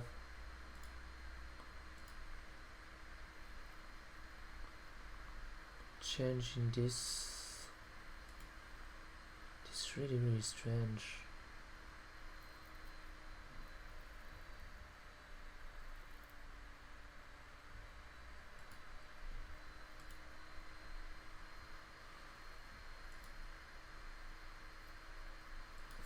Let's say Victor 3 dot 1.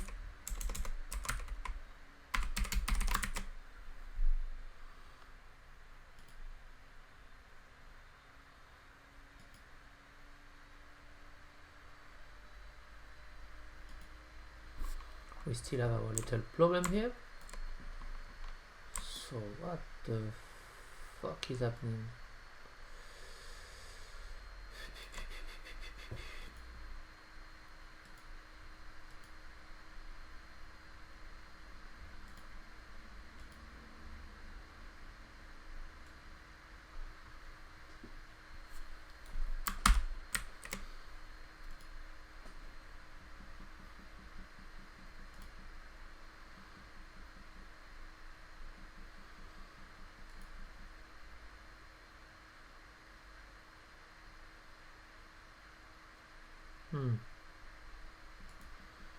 Clearly we have another problem somewhere.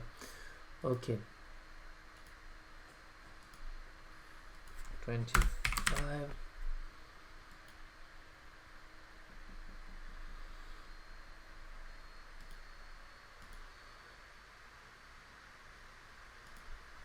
So 25 is okay, but 28. Oh my. I clearly know. I see the problem now. Okay.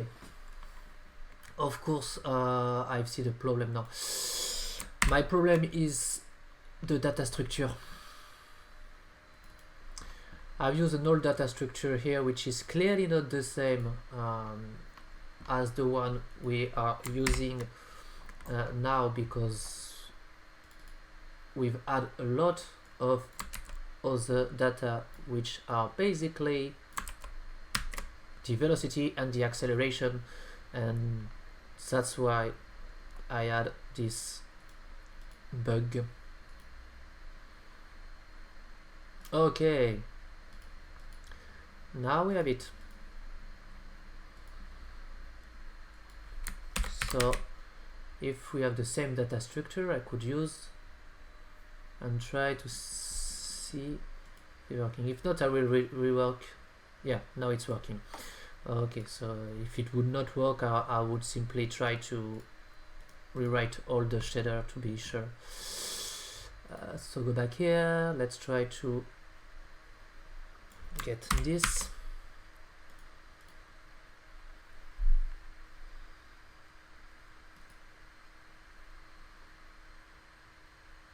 Okay,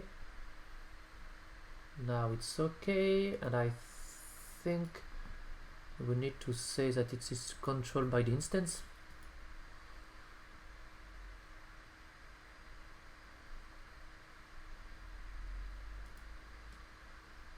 As you could see, we are working now, but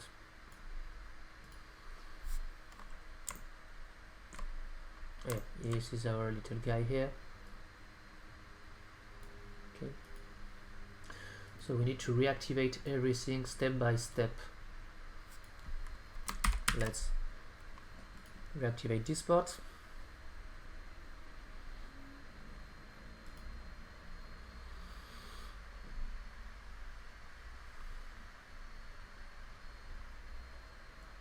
And now it is okay for our little guy to flap its wing. Okay, so now this part is done. We could reactivate this part although and try it.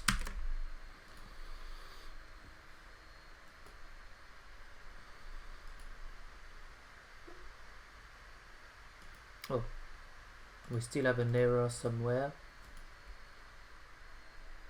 Where it is, I don't know, but we have a little error.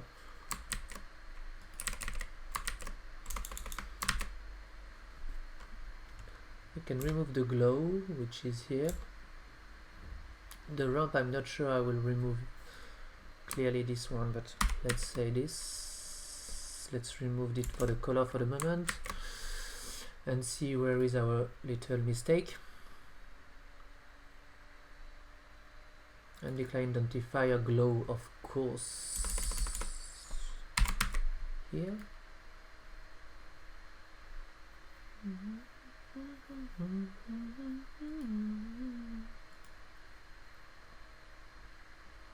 No, it's okay. And now we can reactivate the alpha test, which was here after the add shadow. Let me check the proper naming. Yeah, alpha test cutout.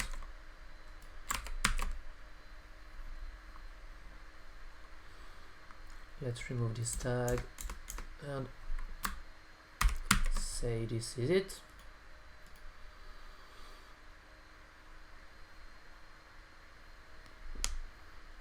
Okay.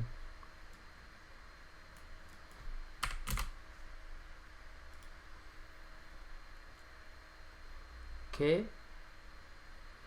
So of course it has too much emission now. 08, 001, 005. Okay. Well, now we have our little guy here, so we could reactivate again everything. So this is okay for that. Let's go back here, reactivate the scale here to check if everything is working with the scale.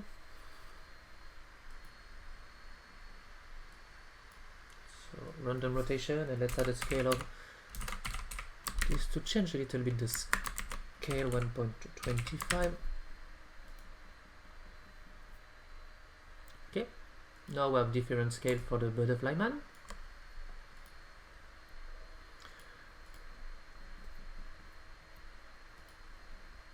And the last part would be reactivating all the compute shader. The ink size is not used right now, but let's use this.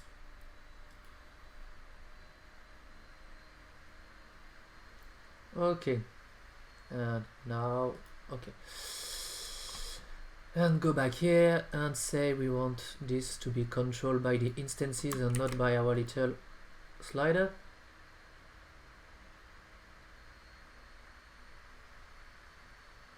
So we see now it's flapping. Okay.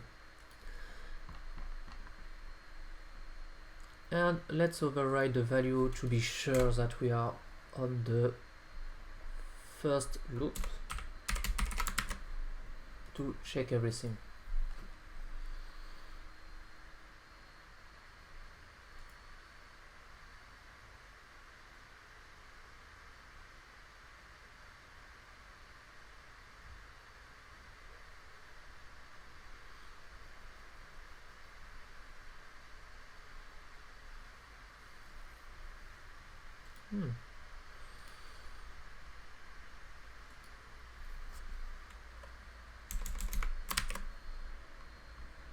Okay. Let's change that. Let's simply say that no, it could be okay. Let's start with the proper loop.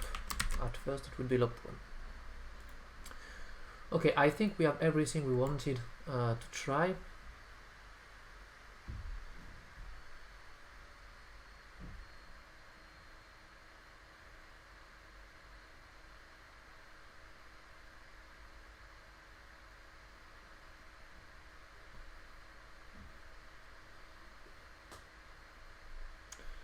So it's clearly not perfect, but let's make a break for the moment, and we'll go back in a few minutes.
So yeah, we have various things to check. First of all, it seems our little guy here,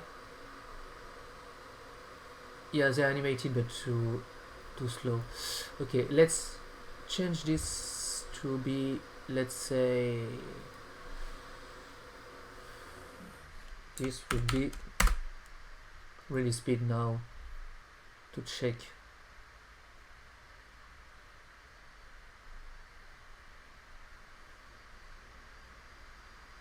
Yeah, you could see that it's working.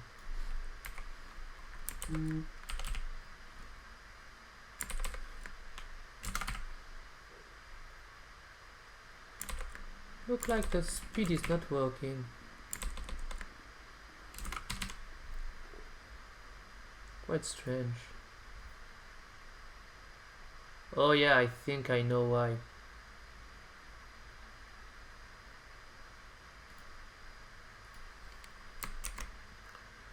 Do we use the speed somewhere?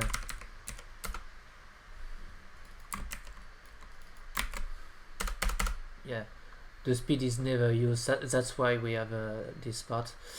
Pam, pa, pam, pa, pam, pa, pam. We could say something like this, multiply by the speed.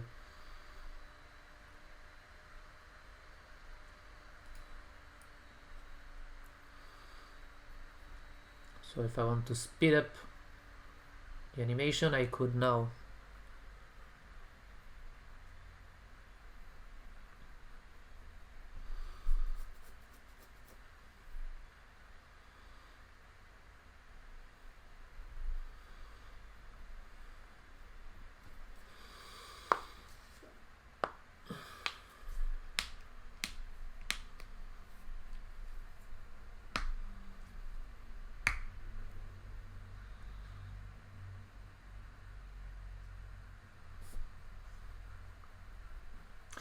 So yeah, the thing is, I've used the normalized time animation for each instance for the animation our guy here. So if I see it, now you could see. But the problem here, basically the problem here is the time of the animation is on the time of the sequences. So I could use another things to do that. And basically, instead of binding the norm time, I could simply bind the time per instance, which would be more interesting. Because now I can simply say that it would be, let's say, 60 frames per second.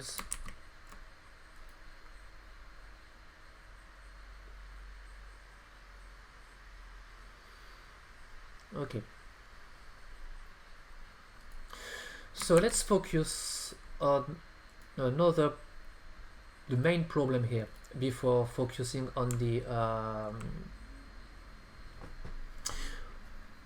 animation. So first of all, let's use the proper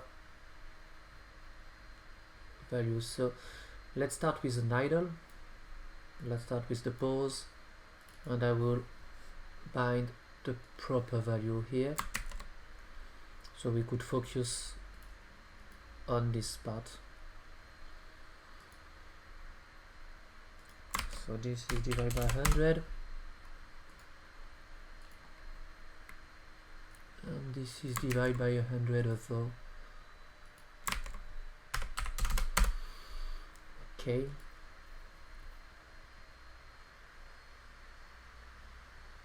Now we have our little system. Okay. So let's focus on the main problem. The main problem comes from this part. So let me just change this. So we have 100 of elements now. 100. And let's say 2 and 3 as a size to see a big butterfly. Okay. So as you could see, the main problems come from the fact that each butterfly, we can see them here. Let's say, okay, we need to work on the symmetry system for the texture. So let's try to rewrite that. So I thought about writing this here.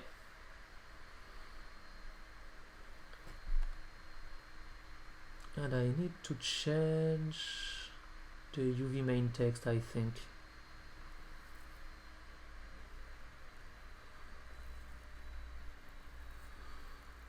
And I was thinking about rewriting, because we used text coord.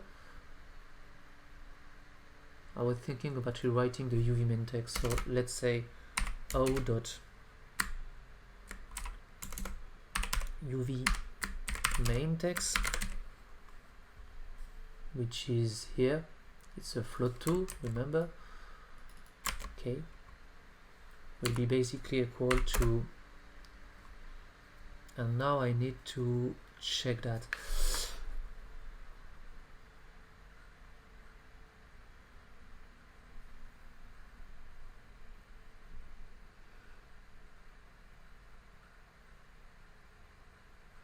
So we have something going from 0 to 1 and 1 to 0.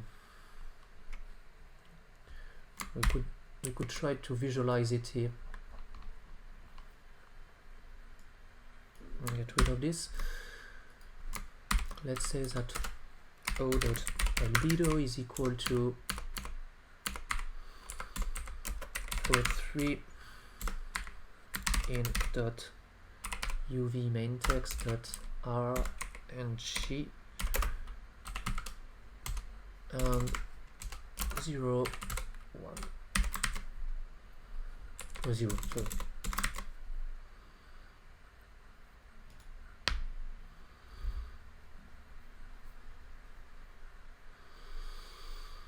Okay, so now I could see clearly a beautiful error. Could we have disabling everything or what?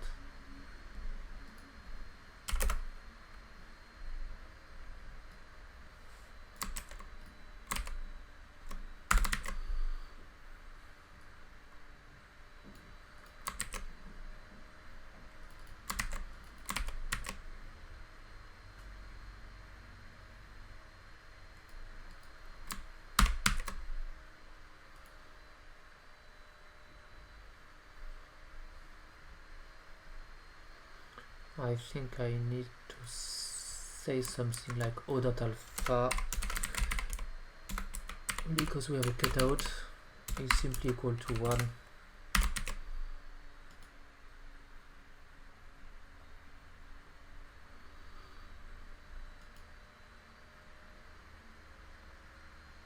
Okay.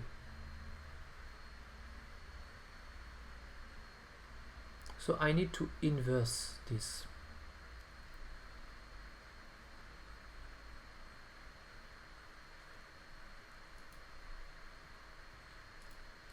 This is strange. Oh yeah, I haven't set the rotation. Now it will work.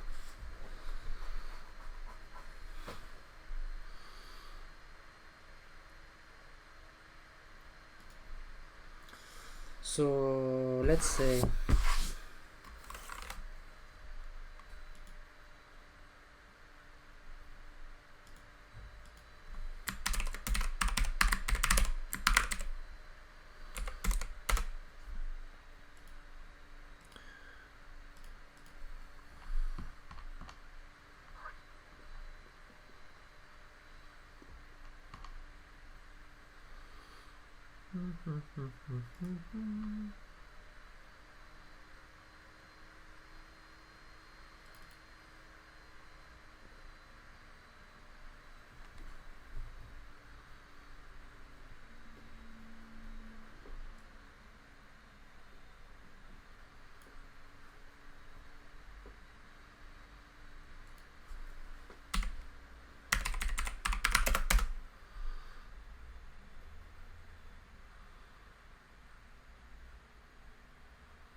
let's try that.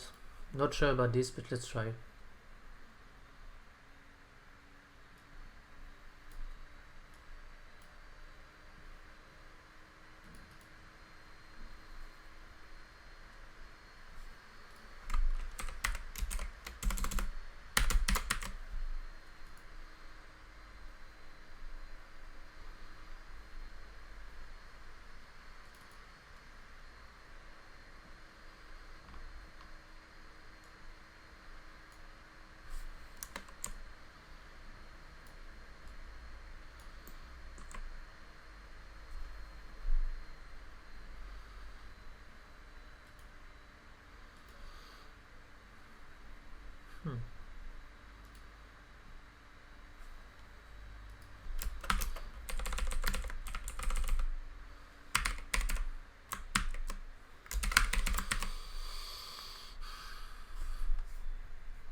Okay, so that's the main problem. So we need to invert this one.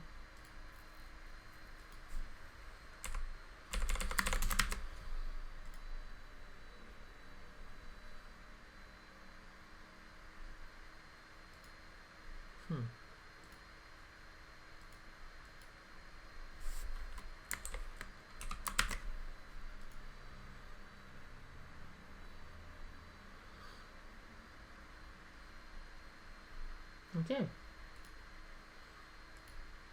so what I had in mind was something like that. If v dot vertex dot x is on the upper side of 0, it will be this value. If not, it would be 1, so 2 of 1 minus v dot text coord dot x and v dot text coord dot y.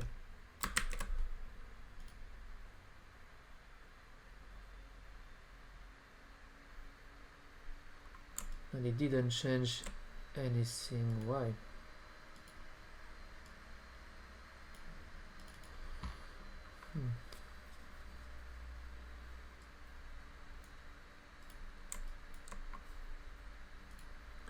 Oh, and I need to say that before I've applied any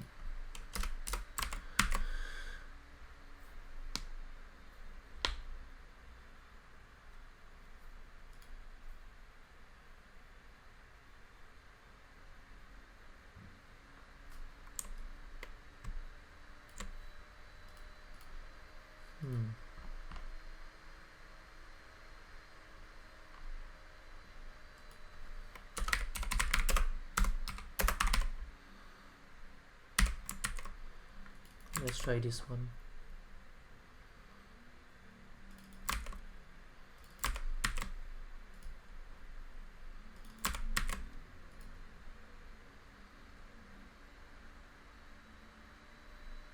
Okay.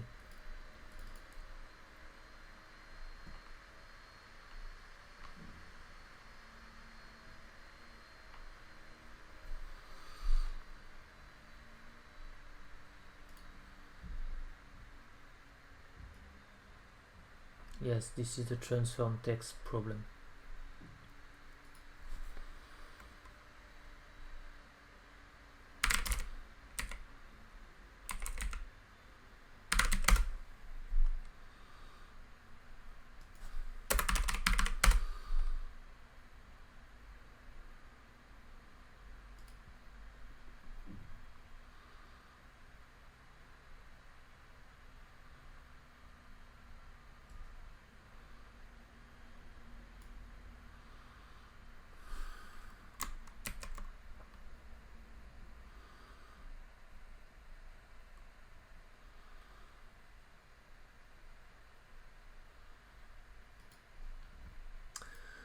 So let's use a proper transform text. So as I have the UV,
we would need to provide,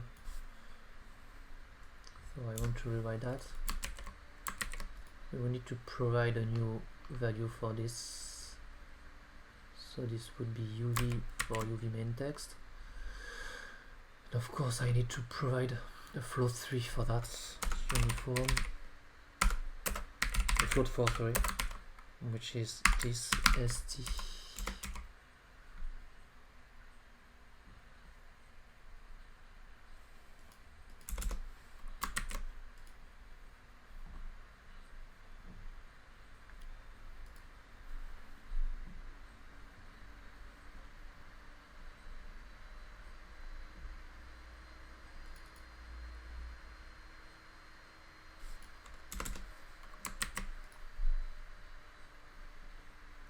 Oh, it seems we have crashed on that. So let's go back and try to stop the stream here and relaunch it.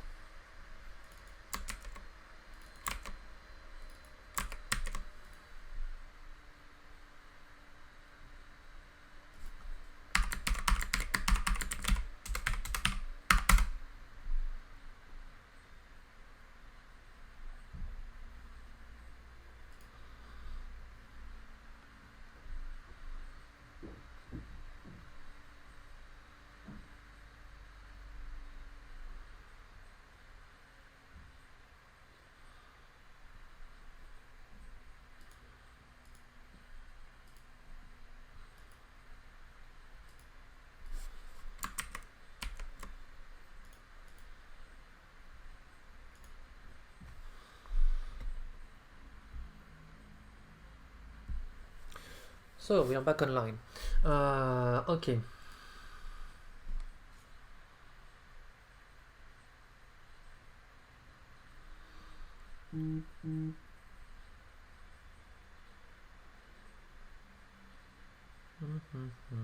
Where is this? Look like by using an underscore it seems to be a problem. Don't know why it might be a problem, but let's try that.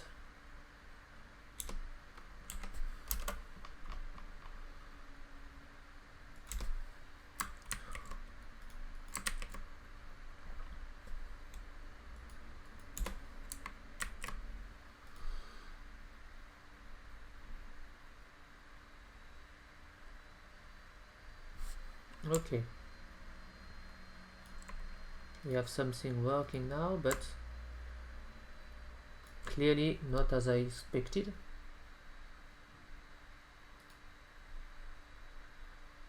Do we provide a texture into it? No, no texture, so let's try that.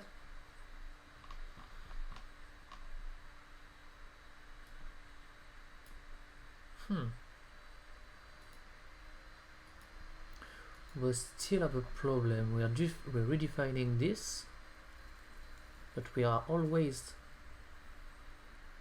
on that.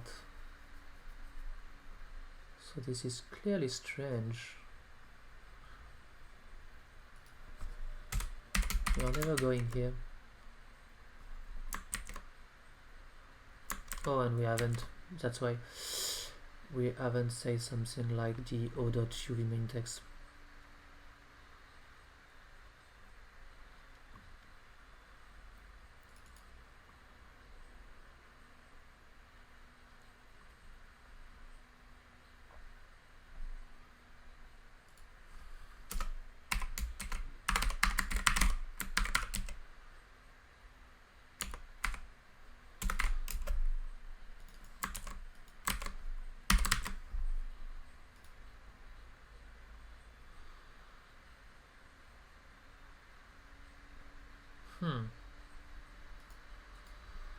Didn't change a thing.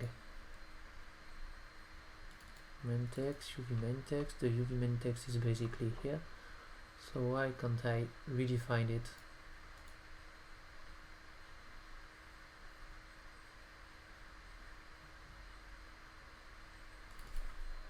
Go to 0, 0.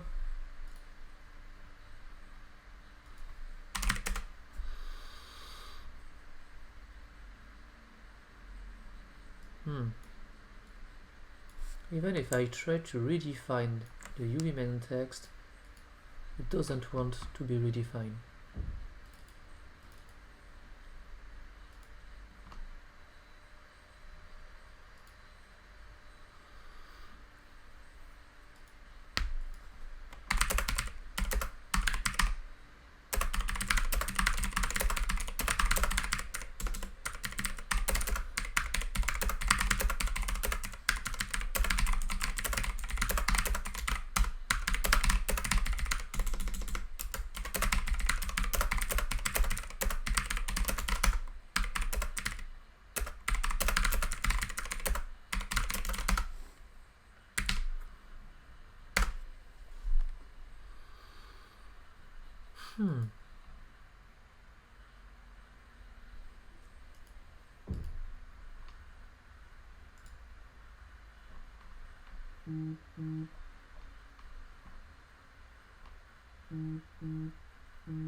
So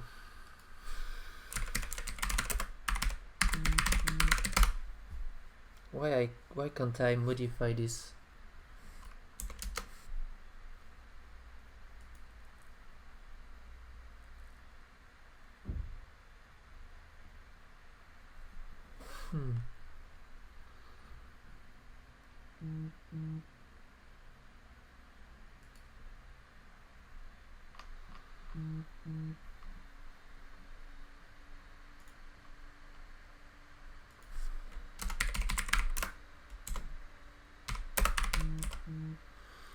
We just change that for a bit, so okay, not a problem now.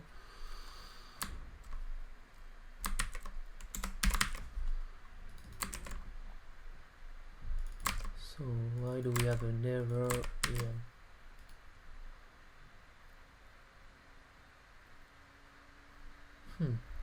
Not actual parameter macro transform text at line. That seems to be correct. So this.uv equal new uv.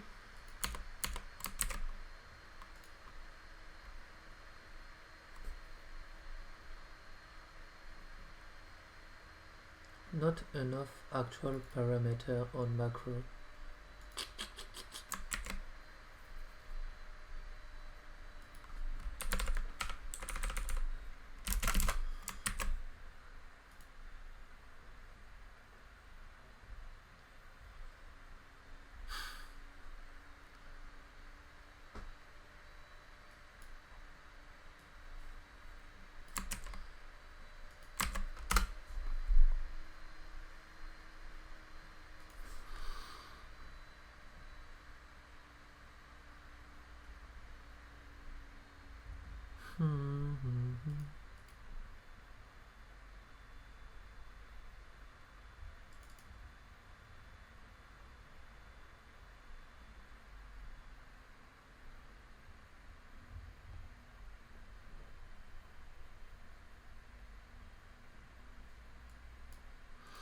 Clearly I don't understand what's happening here. This is really strange. I've tried various systems and the transform main text seems to be a little bit broken. So it's kind of a pain in the ass. Not enough macro transform line. Oh my. And I have two errors in the line.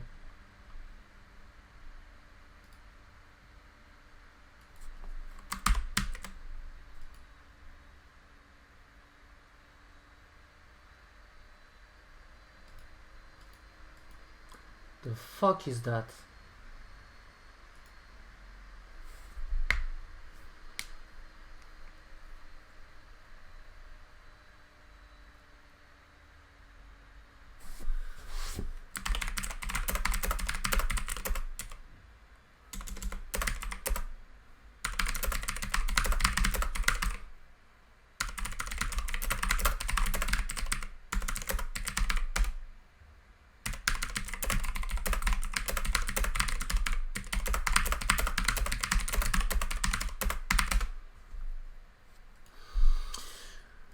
So this is clearly something I don't want to. So let's retry. Okay, let's go back here. Let's try to reuse the UV main text.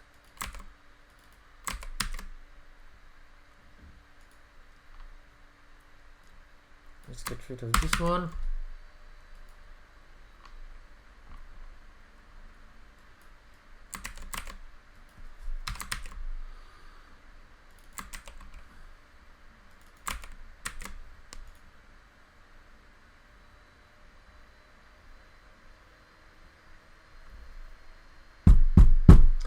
Redefinition of this, which is clearly here.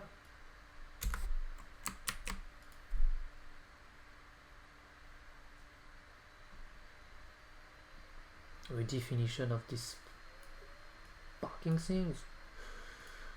Why do we have the redefinition where it's clearly not redefined anywhere? We haven't tried this. This one is not redefined, so it's clearly not a problem.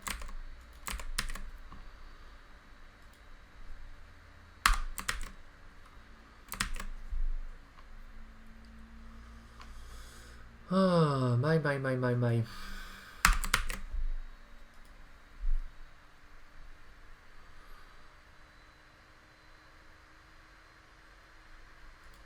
Okay, so now we have a problem with the main text, of course.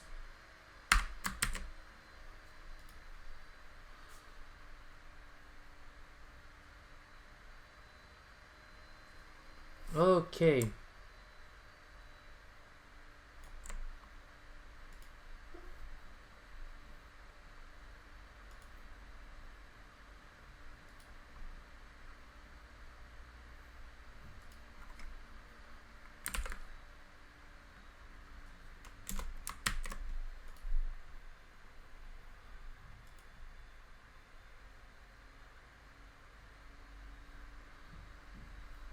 What the fuck?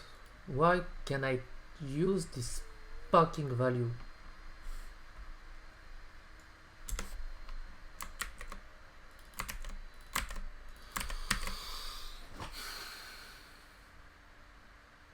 Really, Unity is a pain in the ass when it's come from this parking UV.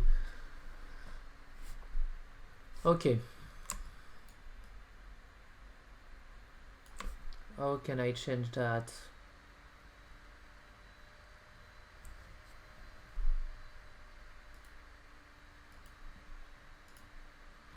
Could I use something?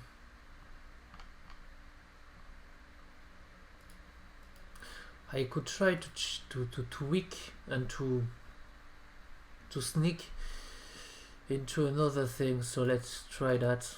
Let's try this oppose value and okay, because the transform of the UV and everything in Unity is not complicated, but it has a lot of strats. You need to transform the texture, but you don't want, because you retransform something that is written in another thing.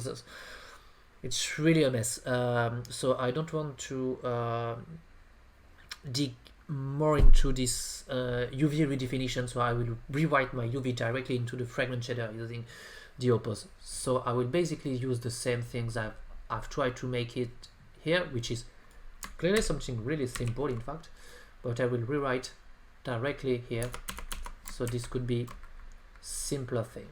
Okay, so instead of using this, I will say in.oppose.x.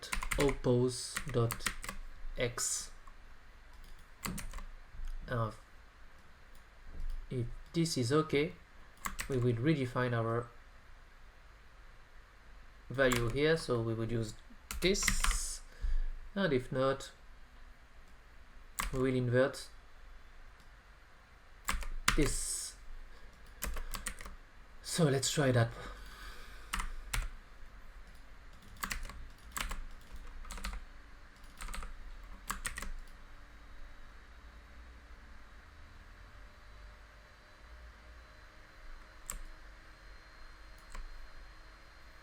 And again, it's not working. Oh my! Seriously, I find these things really annoying.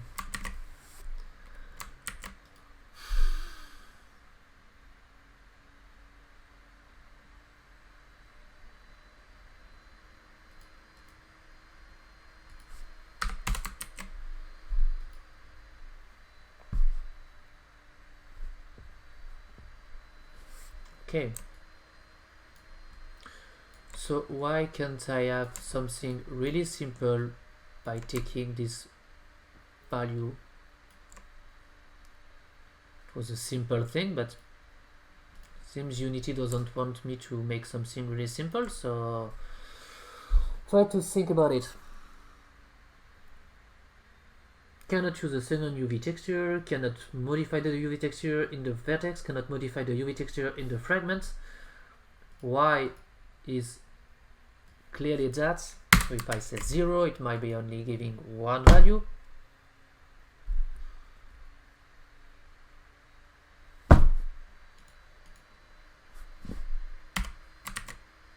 I think I need to have a break.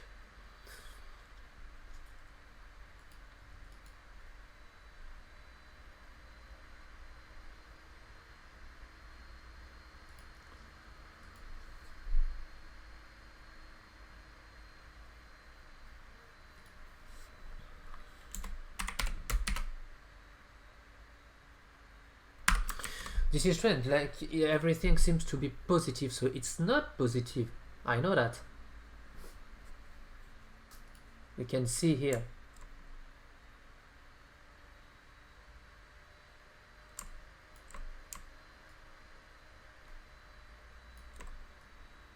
You see, we have some value on the positive side and some value on the negative side.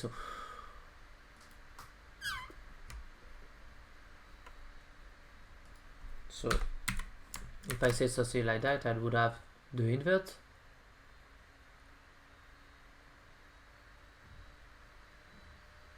Or not. So clearly the opposite.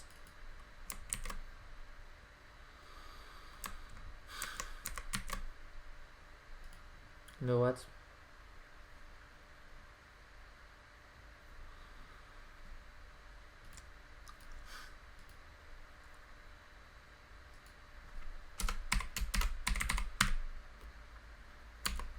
We need to provide the oppose. When I say I need a break, clearly I need a break. Okay, so this is v.vertex.xyzw.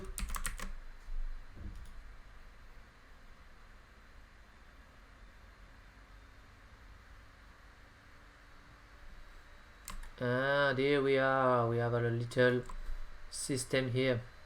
Okay. Wow. It's quite complicated.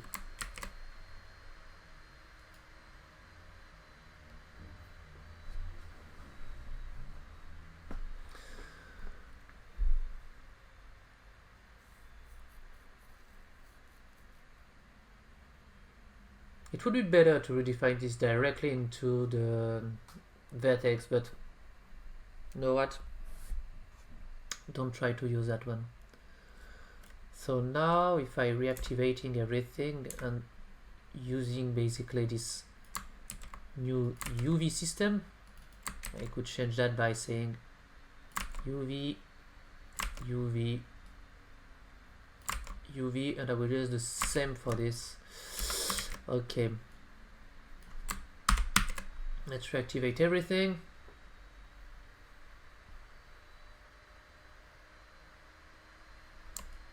And here we are, a little butterfly. Okay.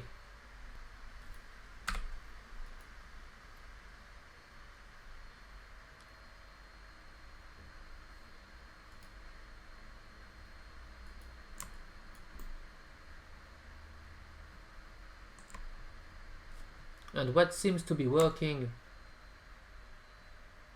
previously is clearly not working right now. Why?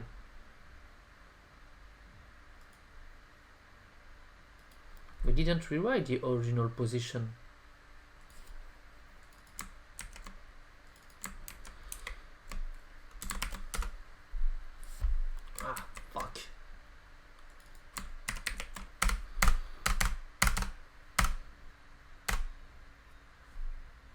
No, we didn't rewrite it. So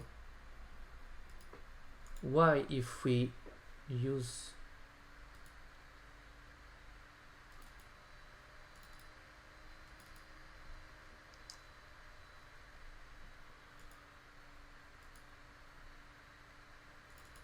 this was that one?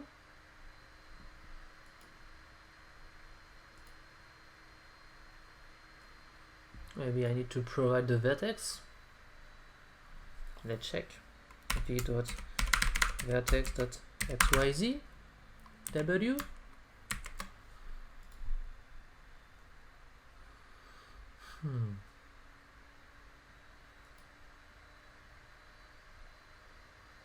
Okay. Okay, now it's working.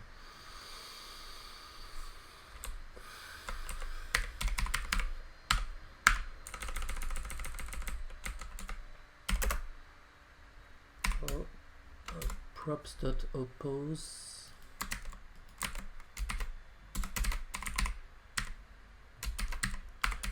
Okay. That's it.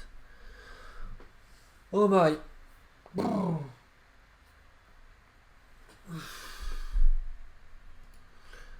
Let's try to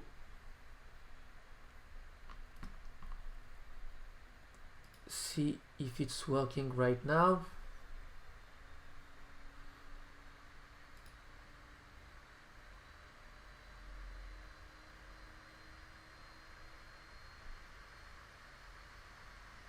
Okay, it's working.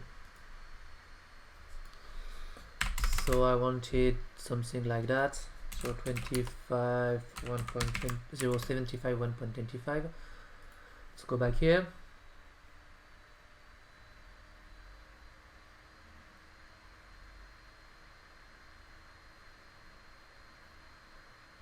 Okay.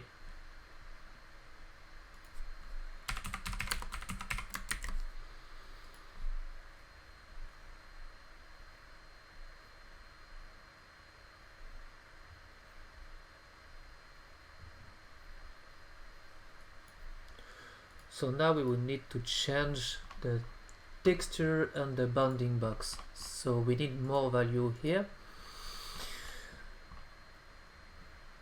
So there is various things we could make for that one. We could basically making an atlas and taking the two texture inside the same thing. But I think I would go with simply to take two VAT texture and try to switch over it. So the size would be the same. The number of frames is also the same, I know that. The bounding box would be different. So let's create a new VAT2. Okay, so this would be bounding 2. The number of frames is the same, the speed is the same, the pack normal is the same, the time control, and this is the same. So now we need to simply change this and this. Okay. And now back here we want to have this, which is basically number 2 and number 2. Only min max 2 and 2. And now we need to provide something to say if we are on the on which part on the elements we are. Okay, so let's try to say something like in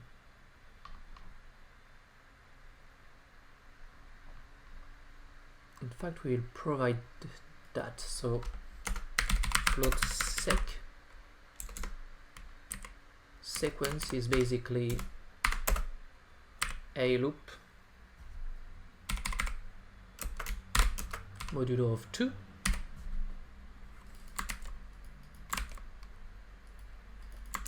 So if sec is equal to 0, it will be that. And now I can provide a new value here. So let's go back here, which we have the random here, it's used. This is the time per instance. This is Oh, we have three value available. So the z is the loop, so the only value available here is the w, so I would put this into the w. This is the sequence, and now I could simply say that we will change that, in fact.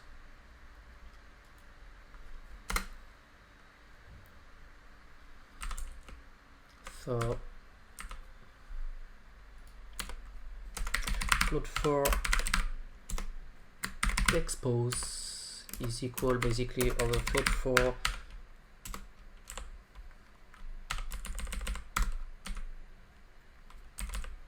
zero zero zero. Okay.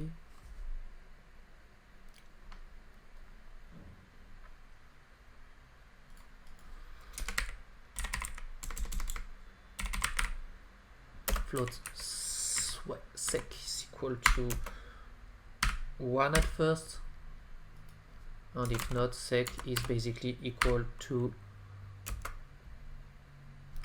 o.data.w.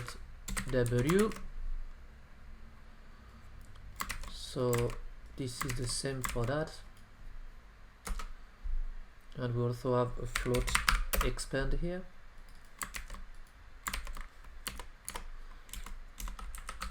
Which is equal to 0, and if sec is equal to 0, we will use the first one, and else use the other one. So if sec is equal to 0, we will use the fly,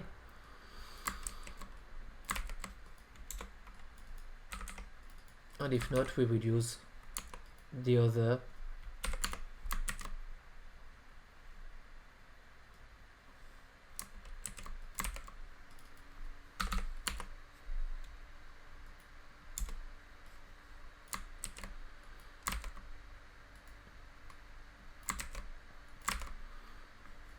So it would be something like 2, and we will use a so 2.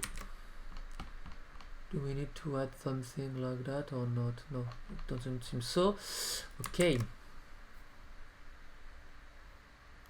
Seems good to me. We can now provide the values.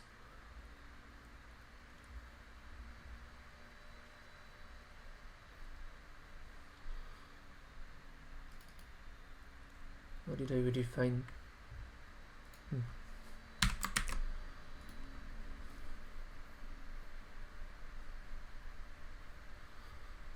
Okay.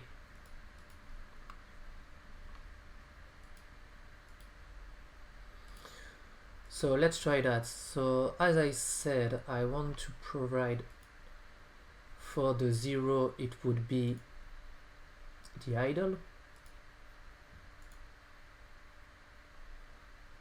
Is that correct or no? Let's say the compute is if it's 0, it's fly. So yeah, 0 is the fly.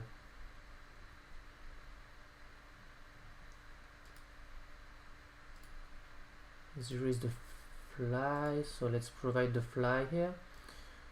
Norm texture, fly texture, pose, norm. Let's get the values here. So this is the value for the fly. We get this part here just to be able to duplicate them easily.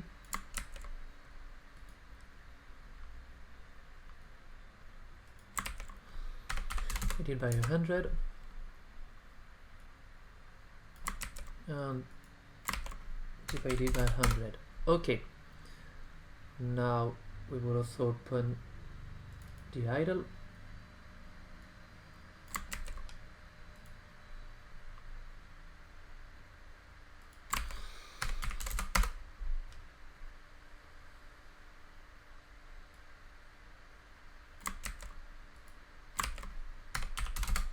Okay, and now we could try our system.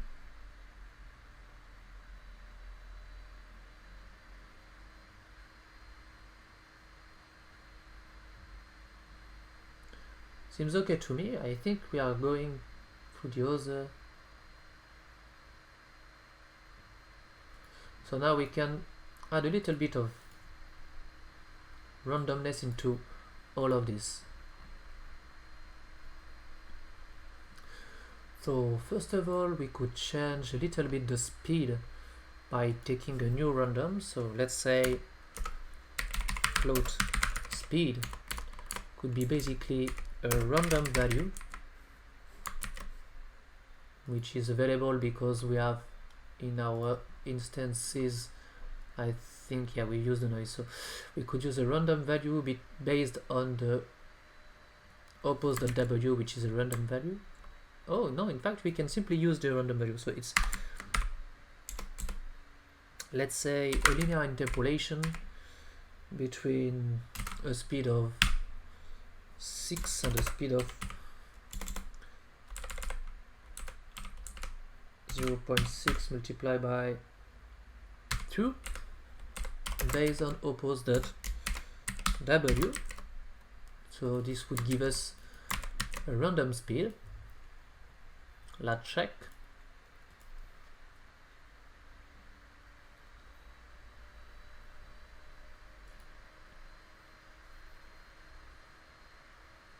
So you could see now some of them are really speedy and others are not.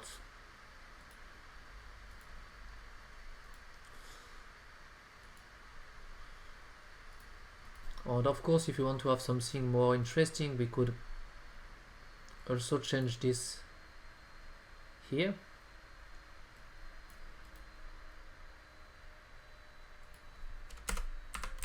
So let's say if we want to have something like if sequence is equal to 1 is equal to 0, sorry. So if we are on the fly, we have a random. If not, we will use the speed. Okay. And then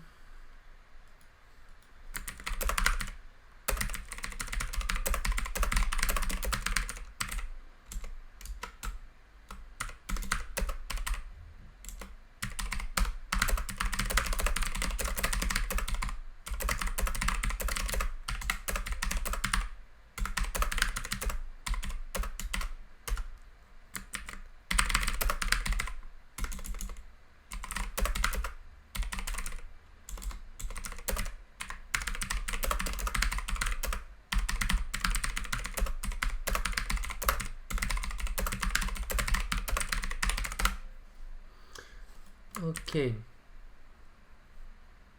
and now we can provide the random elements we wanted here.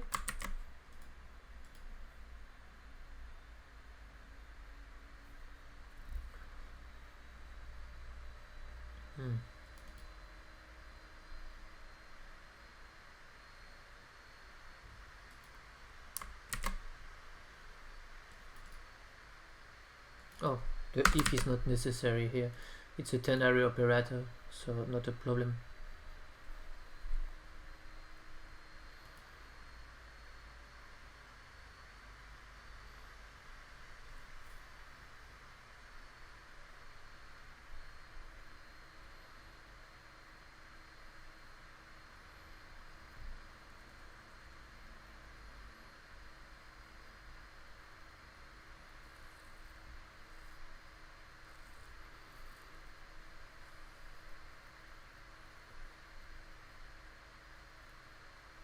Okay.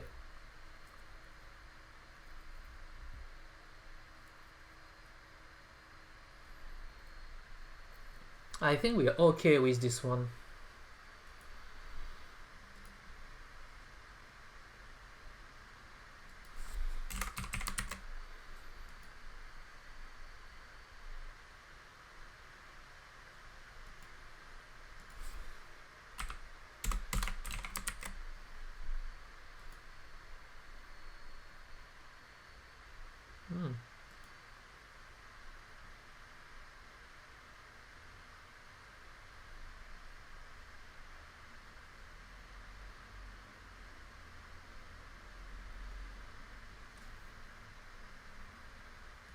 Okay, so instead of using this, I could use a random ramp, maybe the first one.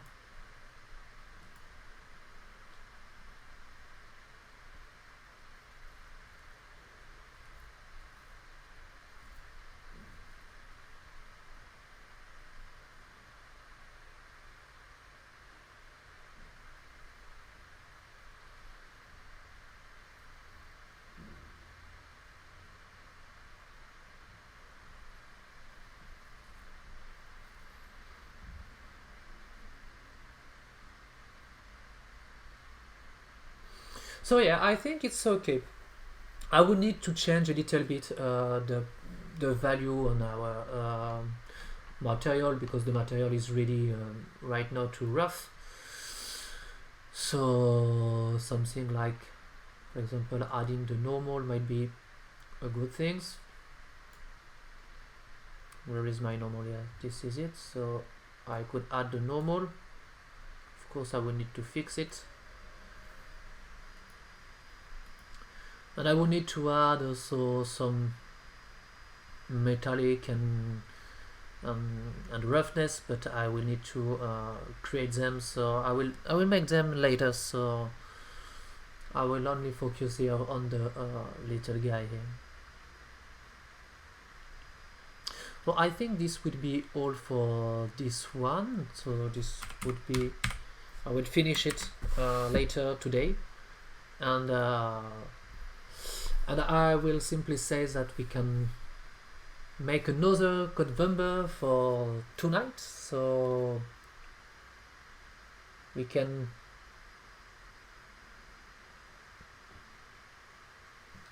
continue this tonight. I will announce the time on Instagram, but hope you will have a great afternoon, and goodbye everyone.